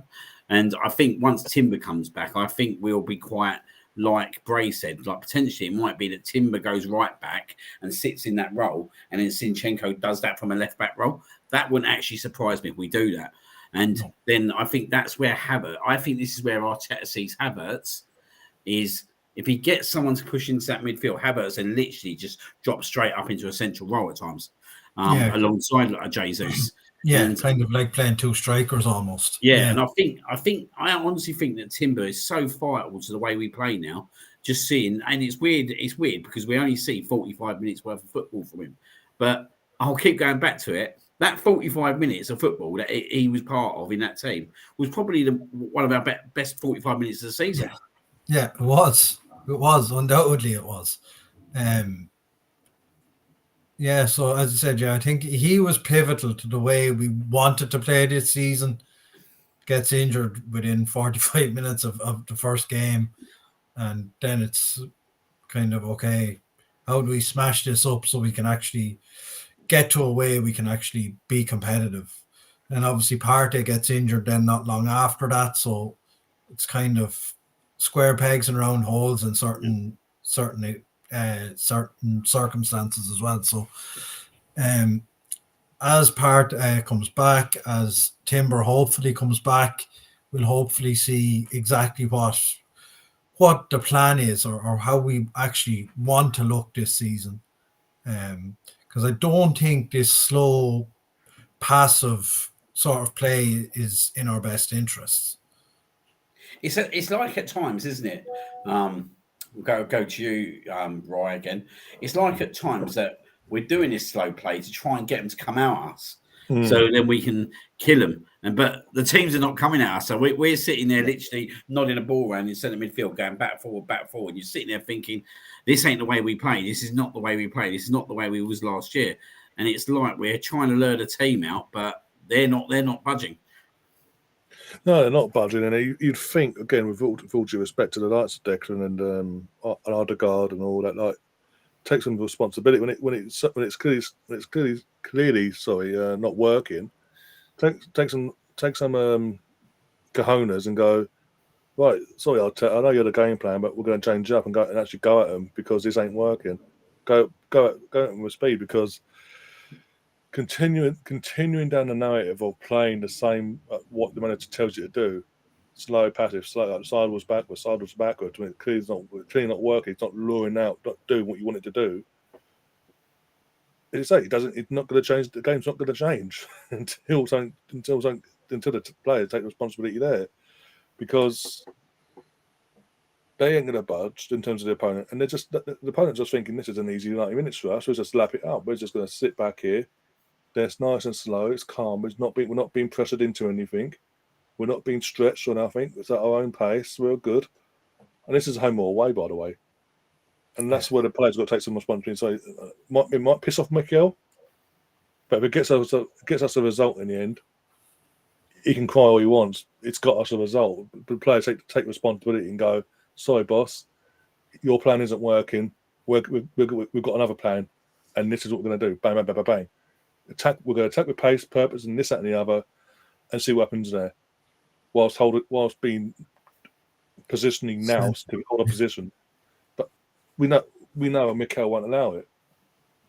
I think, like back in the day when you had a Patrick Vieira, didn't you, as captain? I think they were very good at that, weren't they? If it weren't working, Vieira was the captain.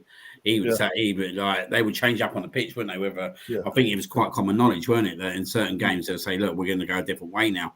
And I do wonder at times, Bray as well. Like it's like I just wait. I think we're waiting for these players to come back to just totally hit a different system.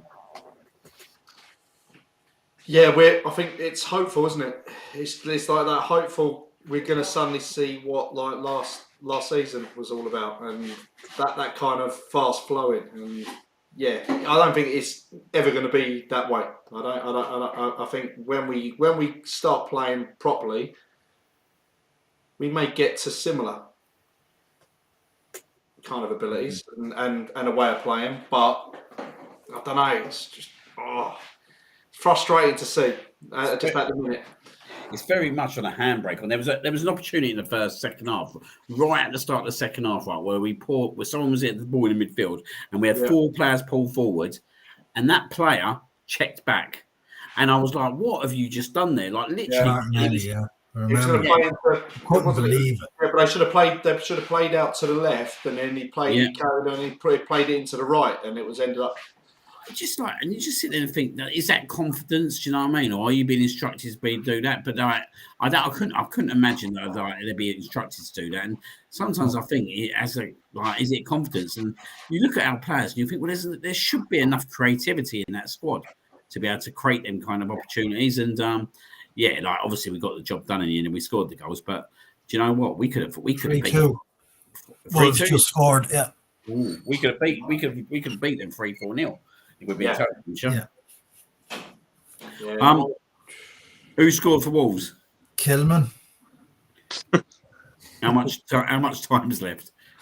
5 minutes plus whatever they play. So probably looking at 10 or 11.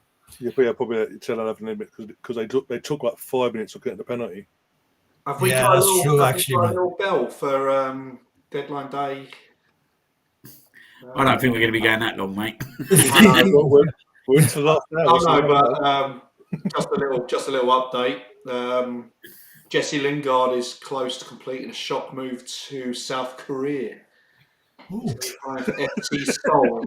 He's taking his carpet out there, is he? Yeah. So that was a good one. I'm playing football. I'm going to Korea.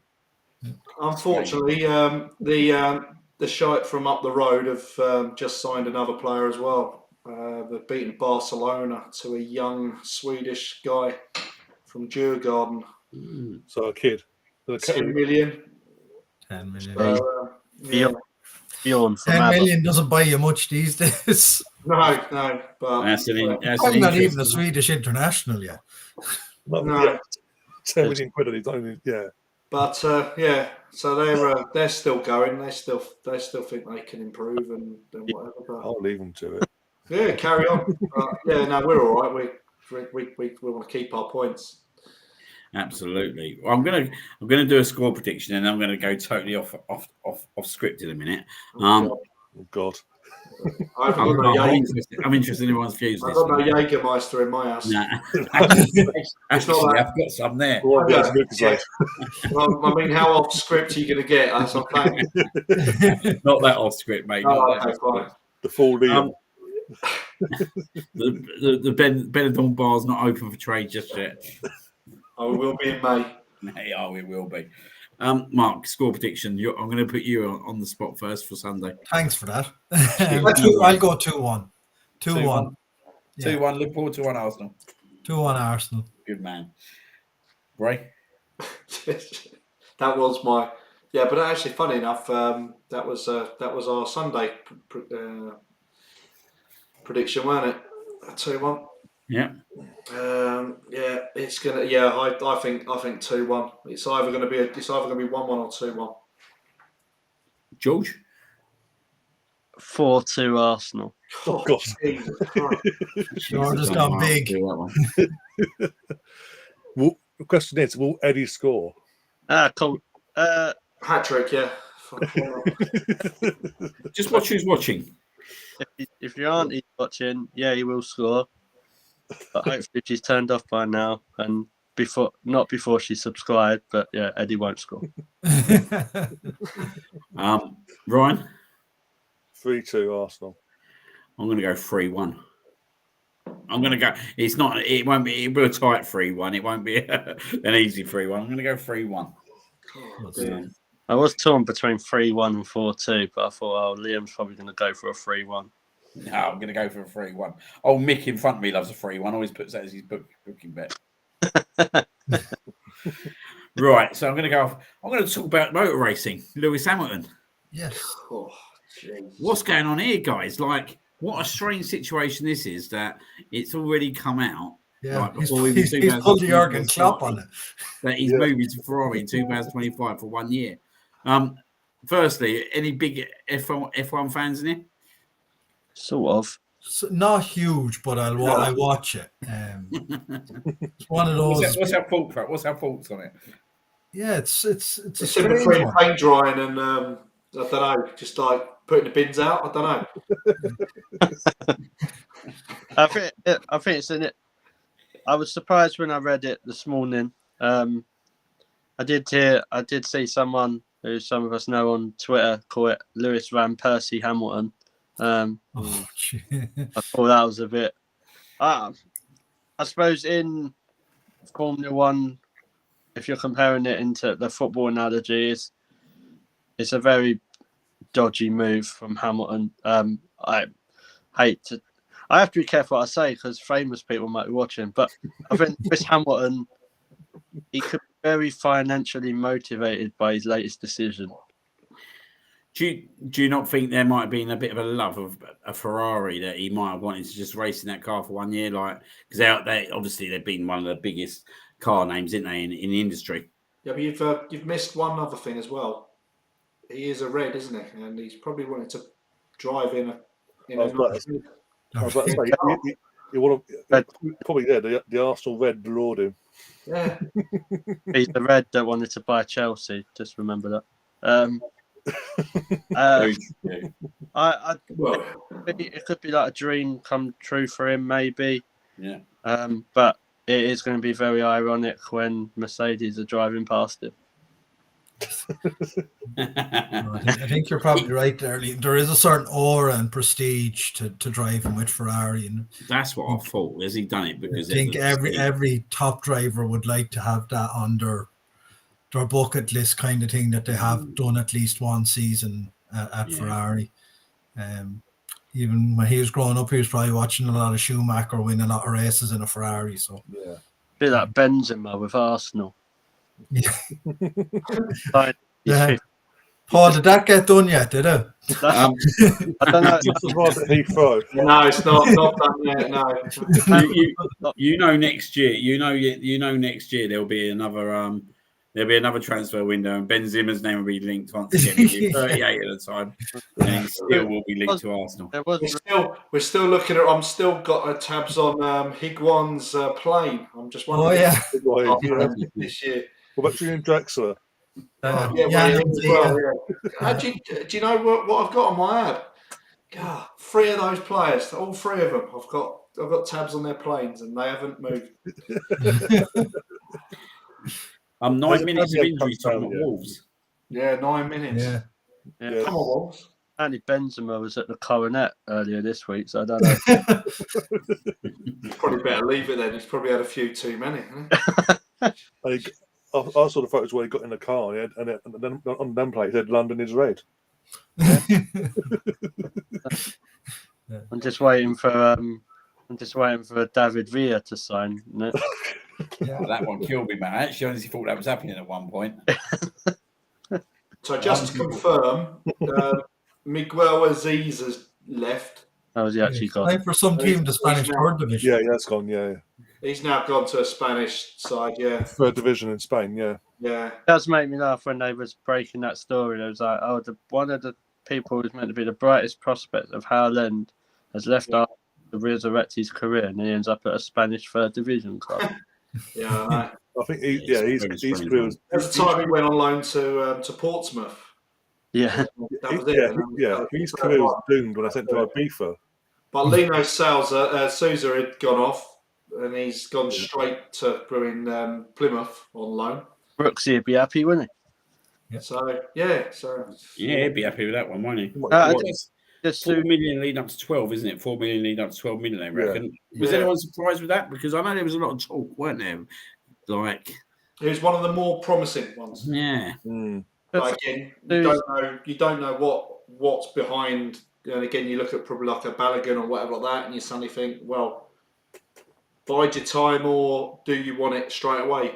But You got to look. He didn't want it straight away, and he's just been loaned to Plymouth. It's a bit weird, isn't it? It's just like he didn't want to go on loan with Arsenal, but then he signed with Villa and he's gone on loan. More money from the How End, though, isn't it? That's.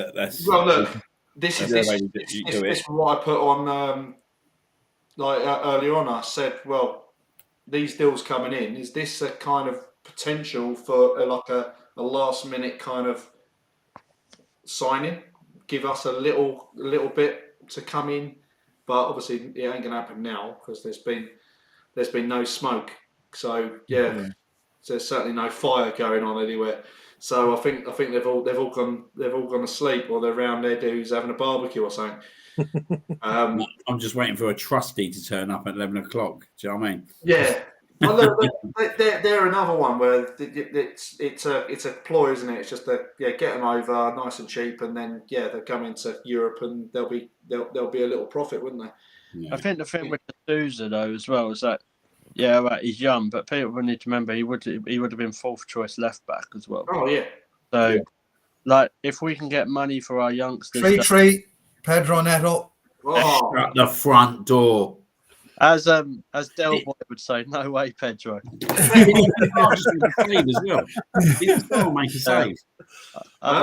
might actually have to say that to my Man United fans. They're a bit touchy. I did say, because I think Rashford scored today, didn't I? What a goal. Scored the first one. And I said, going to Popwell does a lot. But we've got to do what like Liverpool done. Like you see how much money they got for Solanke and Brewster. Jordan Ibe as well. They got ridiculous fees for them. Yeah, over 20 million for guys who hadn't kicked the ball for them yet. This was the issue with Arsenal, wasn't it? It was just that they've wasted what 190 odd million, blah blah blah, and it was like not selling anything from like the youth system or anything like that. They've not had any products that they've made money on. And you're suddenly thinking now, is this a little thing where they're trying to trim down, maybe get a few out. But the other one was what was it? Brad Ibrahim, wasn't it? Yeah. The captain. And it was like, I'll tell you what, he weren't a bad little player. But he's obviously gone. We've got quite a big fin on him now, haven't we? Like, good clauses. And that's what I'd expect every single player to leave, that we've got some real good clauses in. Yeah. The only thing that would annoy me is if we lost Walters and Cozier Dewberry on a free in summer, that would irritate me. Yeah. Well, that's it. But then you got Cedric. I didn't realise how much money he was on. Apparently, he's on like over $100,000 a week. Who's that? Who? Cedric. Yeah, exactly. Cedric. Oh yeah. Cedric. 4-3 United. Oh, for it. Manu. Wolves, you had one job tonight. Yeah. I'm not bothered about United. They're Conference League, aren't they, though? So. Yeah, it's just for the banter, like to just poke fun at them. We've had a lot of banter for them. I mean, it's a good goal, to be fair. Like all I know is that we've got one unbelievable game that we've got second from last season, and that's going to be at Old Trafford. Yeah. And if it all comes to that game or around that game, which I imagine it probably is going to, or it will already be over, then it could be a repeat of 2002. A point or a win confirms us as champions. Yeah, well, that's it. Then that goes on with every single month. We've got an unbelievable, horrible game. Yeah, somewhere. Sounds about right in March and April. Yeah, sounds about right with us. Yeah. God. So that's a bit of a choker for Wolves, that one, isn't it? 2 minutes ago of injury time. That's a big choker. Big 3 points there for United, it seems. But anyway, let's move forwards. I'm just waiting for the 4-4. Yeah, 4-4. I've just went on Twitter. There's a lot of egg on faces. Everyone was ripping into United. At least Eric's stayed now, so Ten Hag at the wheel. No, but with back to, obviously Miguel Aziz, I think his time at Arsenal was doomed. The second they sent him out on loan to Ibiza FC. Literally. Yeah, they certainly didn't live up. Who said Who sends a teenager out to Ibiza? What? What was his name? Kevin. I'm in the wrong job. Arthur Perry. Oh, mate, I'd do that for 6 months. Brilliant. I'll tell you the other one to look at is Swansea. They've got 2 of our players now, haven't they? Yeah, Yeah. Patino Charlie, and Sago. Charlie now Junior. Might watch a few of their games just see how they kind of get on. Junior, yeah. But Yeah. I think people need to go and recap with the Arsenal documentary, because the season before that documentary gets filmed, or was it a couple of seasons? No, a couple of seasons before. Arteta mentions in that documentary how he sent Smith Rowe out on loan, and the reason why it wasn't about his abilities. He knew he had the ability. He wanted to know about. He wanted feedback about him as a person. How was he with the teammates, with the coaches, with the tea lady, this, that, and the other? He doesn't like people with getting ahead of themselves or having a bad attitude, as we found out with Guendouzi. So he's very particular on that. We don't know. Maybe like Miguel Aziz and others, a couple of others that have been let go, have got that attitude in them that they just won't shake on these loan deals. When you look at, They've been around. They've been around with some bad eggs, haven't they? Yeah. You think that as young as they are, they When they've been coming through, yeah. You look at it, you may think they might have been around for like seven odd years, and you're suddenly thinking that was even before Aubameyang. So 2018, when he joined, you're suddenly thinking some of them were like there 2016, 17. Yeah. That'd be like the Kolasinacs, Kolasinacs, Mustafis, and all that malarkey. Yeah. Yeah, it's it is interesting. I've been kind of, because I've been starting the running again. I've been watching the old the All or Nothing again, just whacking through the first 3 series. I'm not going to watch the last one, obviously, but I think even people like Smith Rowe, you sit there and you think, Jesus, mate, on that show that he did there, mate, he was literally like with the big piece, weren't he, at that point? Like, you wouldn't have expected 2 years on that he'd be struggling to get in the team, would you? No. So yeah, it's interesting how a couple of years can go for players, and yeah, it's going to be interesting. Like, I think it's definitely at the back end of this season, coming out of this season, what's going to happen within the club, because I think, as George said earlier on, like, we're looking for probably our biggest summer in terms of. I know Declan Rice was big last year, but I think this year, especially if not spending no money in January, I think we're going to be definitely looking at two big signings in terms of the positions, probably number 8 and a striker. And I think we'll actually go and get Aussie men. Do you think we'll go over and get him? Do you? Yeah. I think it could be obviously down to him where he goes as well. But I think if they don't go, they'll spend a lot of money on a striker. Like, they're going to go out and get that striker they want, or like they're not going to. As I was saying, like, you don't go and spend 50, 60 million on a striker now, and then go and get. You're just not doing it. So you go for your top striker. Like, I wouldn't be surprised if we got Osimhen. So, really. No. I think there's only a couple of strikers out there in there that I think we'd go for. If I'm being. Well, they could be saving, trying to do this, so we get Killian in the summer on a free. Yeah. We trimmed our wage budget. Yeah, exactly. Yeah. Get rid of Cedric. Tell him he can go to PSG. 103 minutes that went on for in the end. Yeah. I'm a Seven Man United mate messaging me. United fans, though, they've had to watch their team for 103 minutes, and they're awful this season. Yeah. They were lucky. I'm sorry. I've watched the last 40 minutes of that game, and Wolves are all over them. Yeah. But that was like the start of the season, wasn't it? Didn't they play on the first game of the season? Yeah. And Wolves should have beat them now, because if it weren't for that dodgy VAR. Yeah. They obviously couldn't afford nothing less tonight, though. So, would you take Neto at Arsenal? Yes. Yeah, 100%. Yeah. I think he's a all very day good. long. And then that's literally direct. That's proper competition for Saka. Then keep him on his toes as well, and vice versa.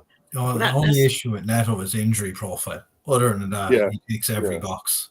Yeah, and it's Neto or Elise. Elise. I'll go for Elise personally. I'd go for the glass ceiling, mate. Like I think Elise is an incredible talent, and I think you can play him in couple of positions. And that's why we actually need someone who can give Saka competition, because like Bray said, Nelson don't do that for me. No. I think I would love to go get Elise. Like, I think you got to pay good money for him. What's he got? A minimum fee? They reckon there's a minimum. I reckon there was a release clause put in this contract he signed last summer, but I'm not sure if they've ever said how much it is. I don't think it's actually that much, because when they was doing like the rumor stuff, they were saying that between 45 to 55 million gets Elise. Yeah. Oh, mate, honestly, 45. If you can get him for that, I think you have to do it. Mate, you can rotate him, Saka, and Martinelli. Do you know what I mean? He can play in a number of positions, mate. I honestly think he's a real deal, mate. That kid. And I think Arteta knows that he needs that, because if you look at the players he's profiled, like Rafinha was one of them. Obviously, we're not going to get him, and he did look at.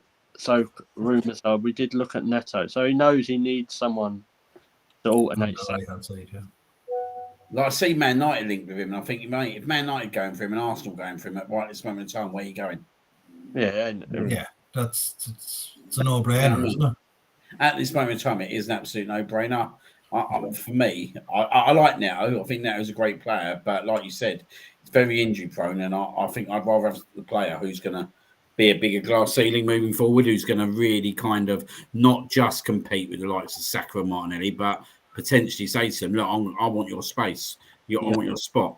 Not really sure Neto is going to do that, if I'm being totally honest. Yeah. Just reminds me a bit like a Trossard signing, Neto. Yeah. You're probably a little bit more better direct, though, innit, in terms of winning position. But Trossard, it's an interesting one, Trossard, isn't it? Because, like, when you look at the outlay, like Chelsea pay for Mudryk now, and we pay for Trossard, and it ended up being a better deal, didn't it? I did 100%. see someone say about Jorginho, and then it had like an arrow, and it had Casado and Enzo next to it as well. We was never going for Casado last year. That's bullshit. But I'd rather us have got Jorginho than end up with like Enzo Fernandez. He's awful, or Casado. Next big thing, apparently. 215 million for the two of them at Chelsea. Yeah. I just wanted to interject quickly. I'm on Twitter while you guys have been talking, and someone's watching Madrid play tonight against Getafe, and Jude Bellingham's tackled Mason Greenwood, and as the camera pans to Jude, he mouths the word, and it begins with R and ends in T. Oh God! Okay. Oh. That's I'm a sure bit that like. went very well. That's a bit like apparently. I didn't want to say, but yeah, that's what you can tell. That's what he's saying as well. Apparently what the Tottenham keeper said to Tony yesterday, didn't he? Apparently, Fancy a bet? yeah, that's what he said. Us beating you or something along those lines. I put in the group chat once. There we go. Did you see on Maddison getting the ump with Neil Maupay? I thought that was quite funny.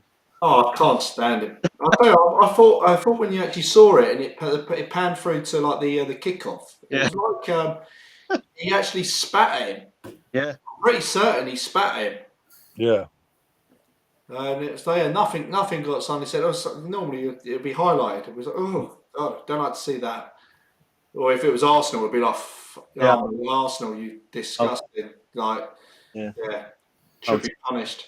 Whole team would be banned if that was us. Oh, mate. Yeah, and he's just like Maddison, and they was all saying, "Oh, Maupay's not scored enough goals to have his own celebration." I was like, mate. Yeah. See Maupay's reply to that though. Yeah, I saw that. I was literally I've scored more goals and had one less relegation than you. Little victories. I bloody well hate Maupay, but yeah, it's a tough one, isn't it? Yeah. Maupay or Madison. Oh. He's a dickhead, but if you had him in your team, you wouldn't complain. I don't know. Or Madison. For me, Maddison's turned into a bit quite not turned into it. Yeah, but like, do you know what? Yeah, right. I don't know why he acted the way he did yesterday, man. And even Richarlison, I see what he did after him. Now, I don't like Malpay. And to be fair, I can kind of get why people get proper rat asked about Malpay because he's just a rat. Yeah. Now I'm getting angry now. Don't sit in the fence, Liam. Don't sit in the fence. Maddison just didn't need to get himself into that situation. Do you know what I mean? Just go out there and just go and fucking mug him off now. Like he got mugged off in the end of it all, didn't he? Like he lost the game. Richarlison's a proper scumbag. Oh yeah, but he did it as well, didn't he? He went up to him after he scored. But obviously Richarlison, I blame him for the whole Ramsdale incident at Tottenham last year. No, he can't stop himself. No. Like when he comes up, well, he's not involved in him. He comes up with his shoulder and just whacks into one of the players. It's like nothing to do with him, and he just comes in, just tries to start it up. Yeah.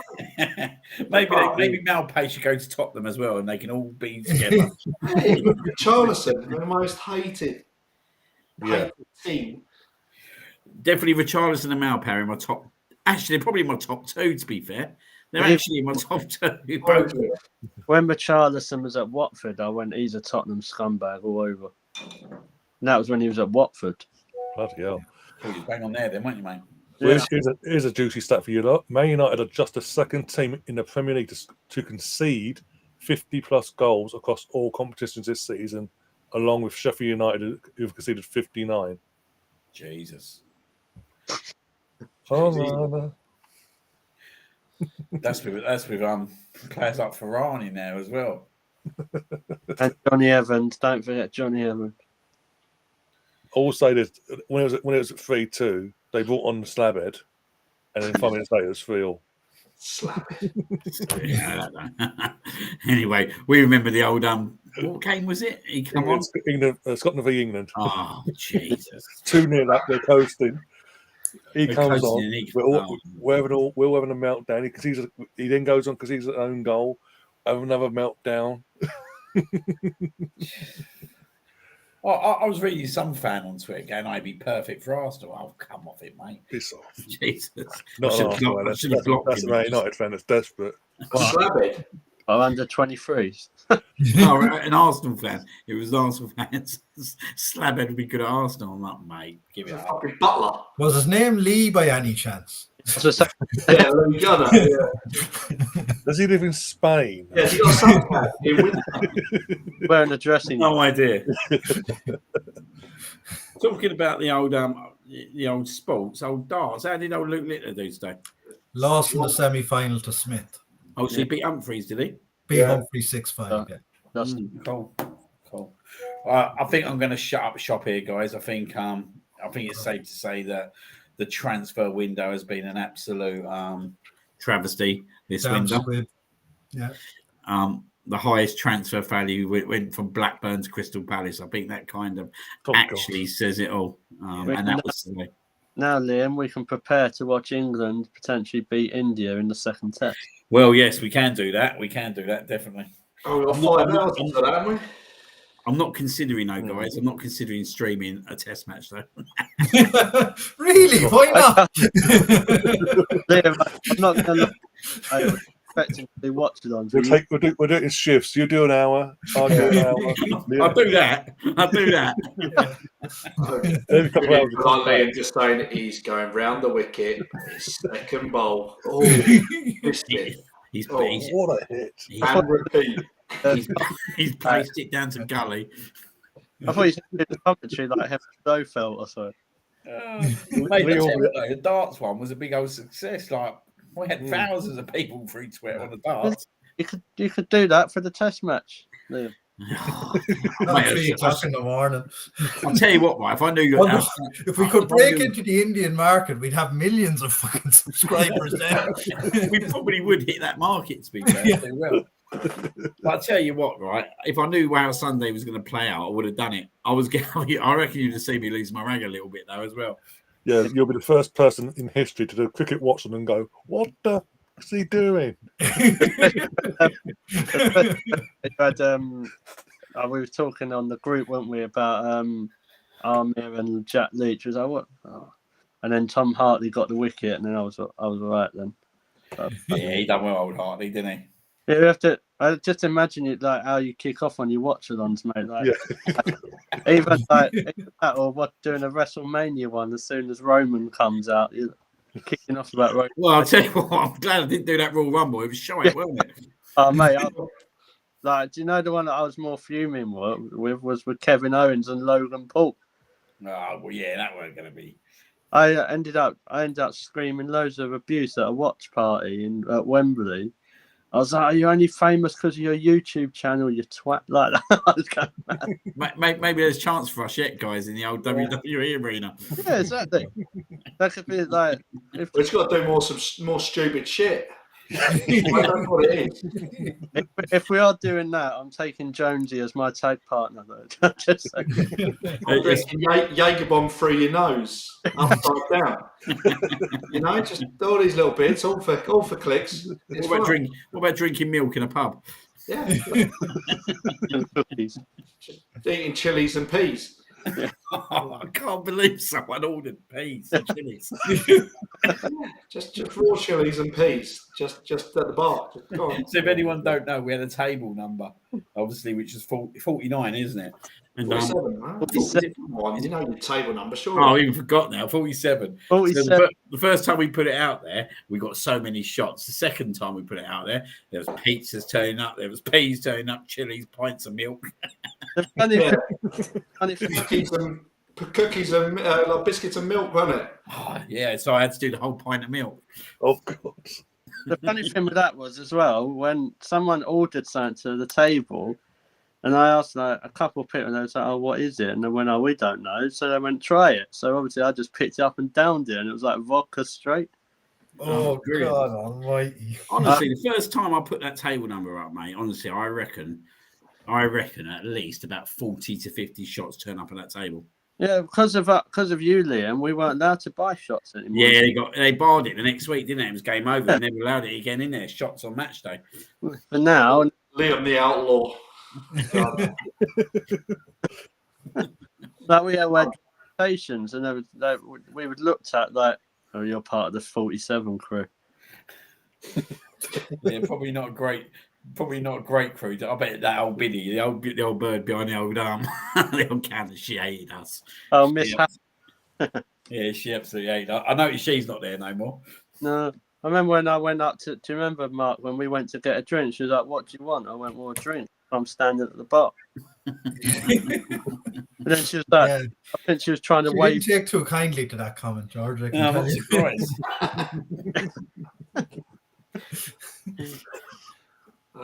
Yeah. The best one in there. Right? I said that I went up to the counter, yeah, right, and I goes, "I'll come and fry up," and she was like, "Yeah." I goes, I don't want no beans.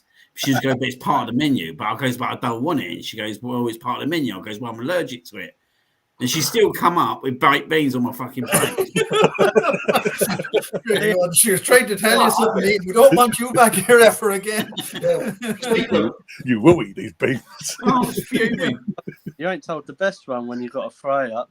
So yeah, in the tolly, mate. I was disgusted by that. So we went to the bar. This was in the Coronet, though. We went to the bar, and he was like, "Oh, I don't want no beans." And I was like, "Yeah, all right then."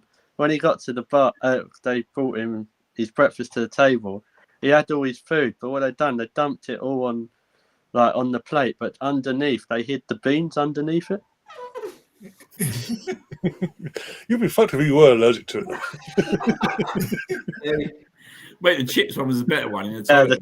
It's the chips. That's what Tommy calls it. Oh, mate, I ordered a burger and chips, yeah, right? And I'll tell you what, right? There was more lettuce than chips on the plate.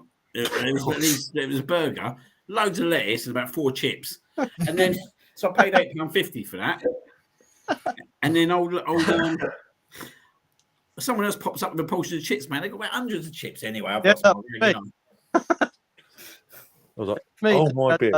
Norwegian lot next to us. I was like, "Oh, I'll just get some chips." And then they turned up, and Liam looked at me and was like, "You got to be fucking joking." That's what he said.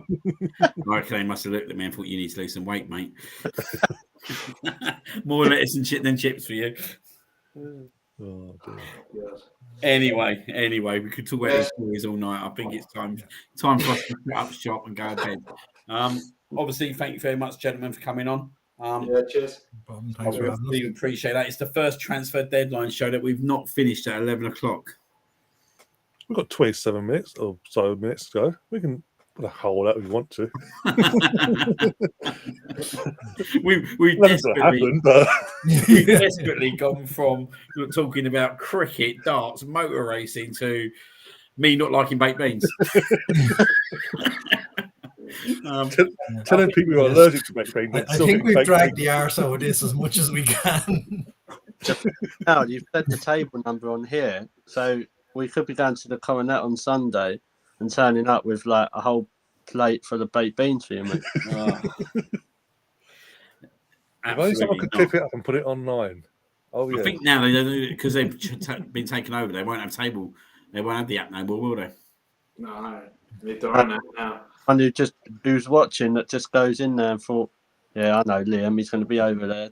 Order Heinz baked beans to that table. There'll be someone someone watch this, go in there, see you, float around the air, see your table number, go over to the bar, right, want 20 bowls of baked beans. 20 plates of baked beans. Over that table now. Baked beans and peas, they're a must not. They're a must not. But he's fun at KFC, isn't he? No baked beans. Just chicken plain. The amount of times we spoke about baked beans, we might get the podcast show like sponsored by Heinz or Beans. Might get Queries to Liam and Paul. Lingard might come on suddenly, just like from South Korea, mate. Just pop Yeah. on. I don't want to see no Amazon orders turn up on my doorstep with loads of baked beans. Part of the sponsorship deal as well, they will have to eat. Oh, no way, mate. That's the worst. That's the worst, mate. That is the absolute pit. That's like me wearing a Tottenham shirt. That is. We said about like Logan Paul and stuff, man. We some crazy shit. It's on, mate. I think the worst thing would be an Astrid wet T-shirt covered in with baked bean all over area and all that. Oh, please, no. I bought this cost me $2,000. £2,000 for tickets, they were, mate. Yeah, she's been mugged off. If that's true. I'm sure not. I'm sure not. Well, I'd say like Liam on like the next series of 30 Sanchez, wouldn't it? We'd be doing one show dedicated to just like friends. And that's it. It'll be What was it? Another one, Jackass. Yeah, that's it. Yeah, all of us just going on tour somewhere and just literally, just I don't know, just Actually, there's a good shout. We do need a tour. Yes, yeah. We'll have to have a little. In the summer. Let's get the season out of the way first. Yeah, let's do that. imagine like Liam going on the Virgin of Gladiators, and one of the battles is he's just got to face all these baked. People just throwing baked beans in. Yeah, just imagine it, a whole big old like, oh yeah, just like Put him in a bath of baked beans. 6 foot of baked beans. Oh, Oh dear. Anyway, on that note, mate, we're out of here. Have a good evening, guys. Have a Thank good you. evening, all. Thanks. Bye now. Cheerio. Come on, the Arsenal. Up the Arsenal. And by that note, I can't even find the music. So I'm going to say see you later again. Good night. Good night. No.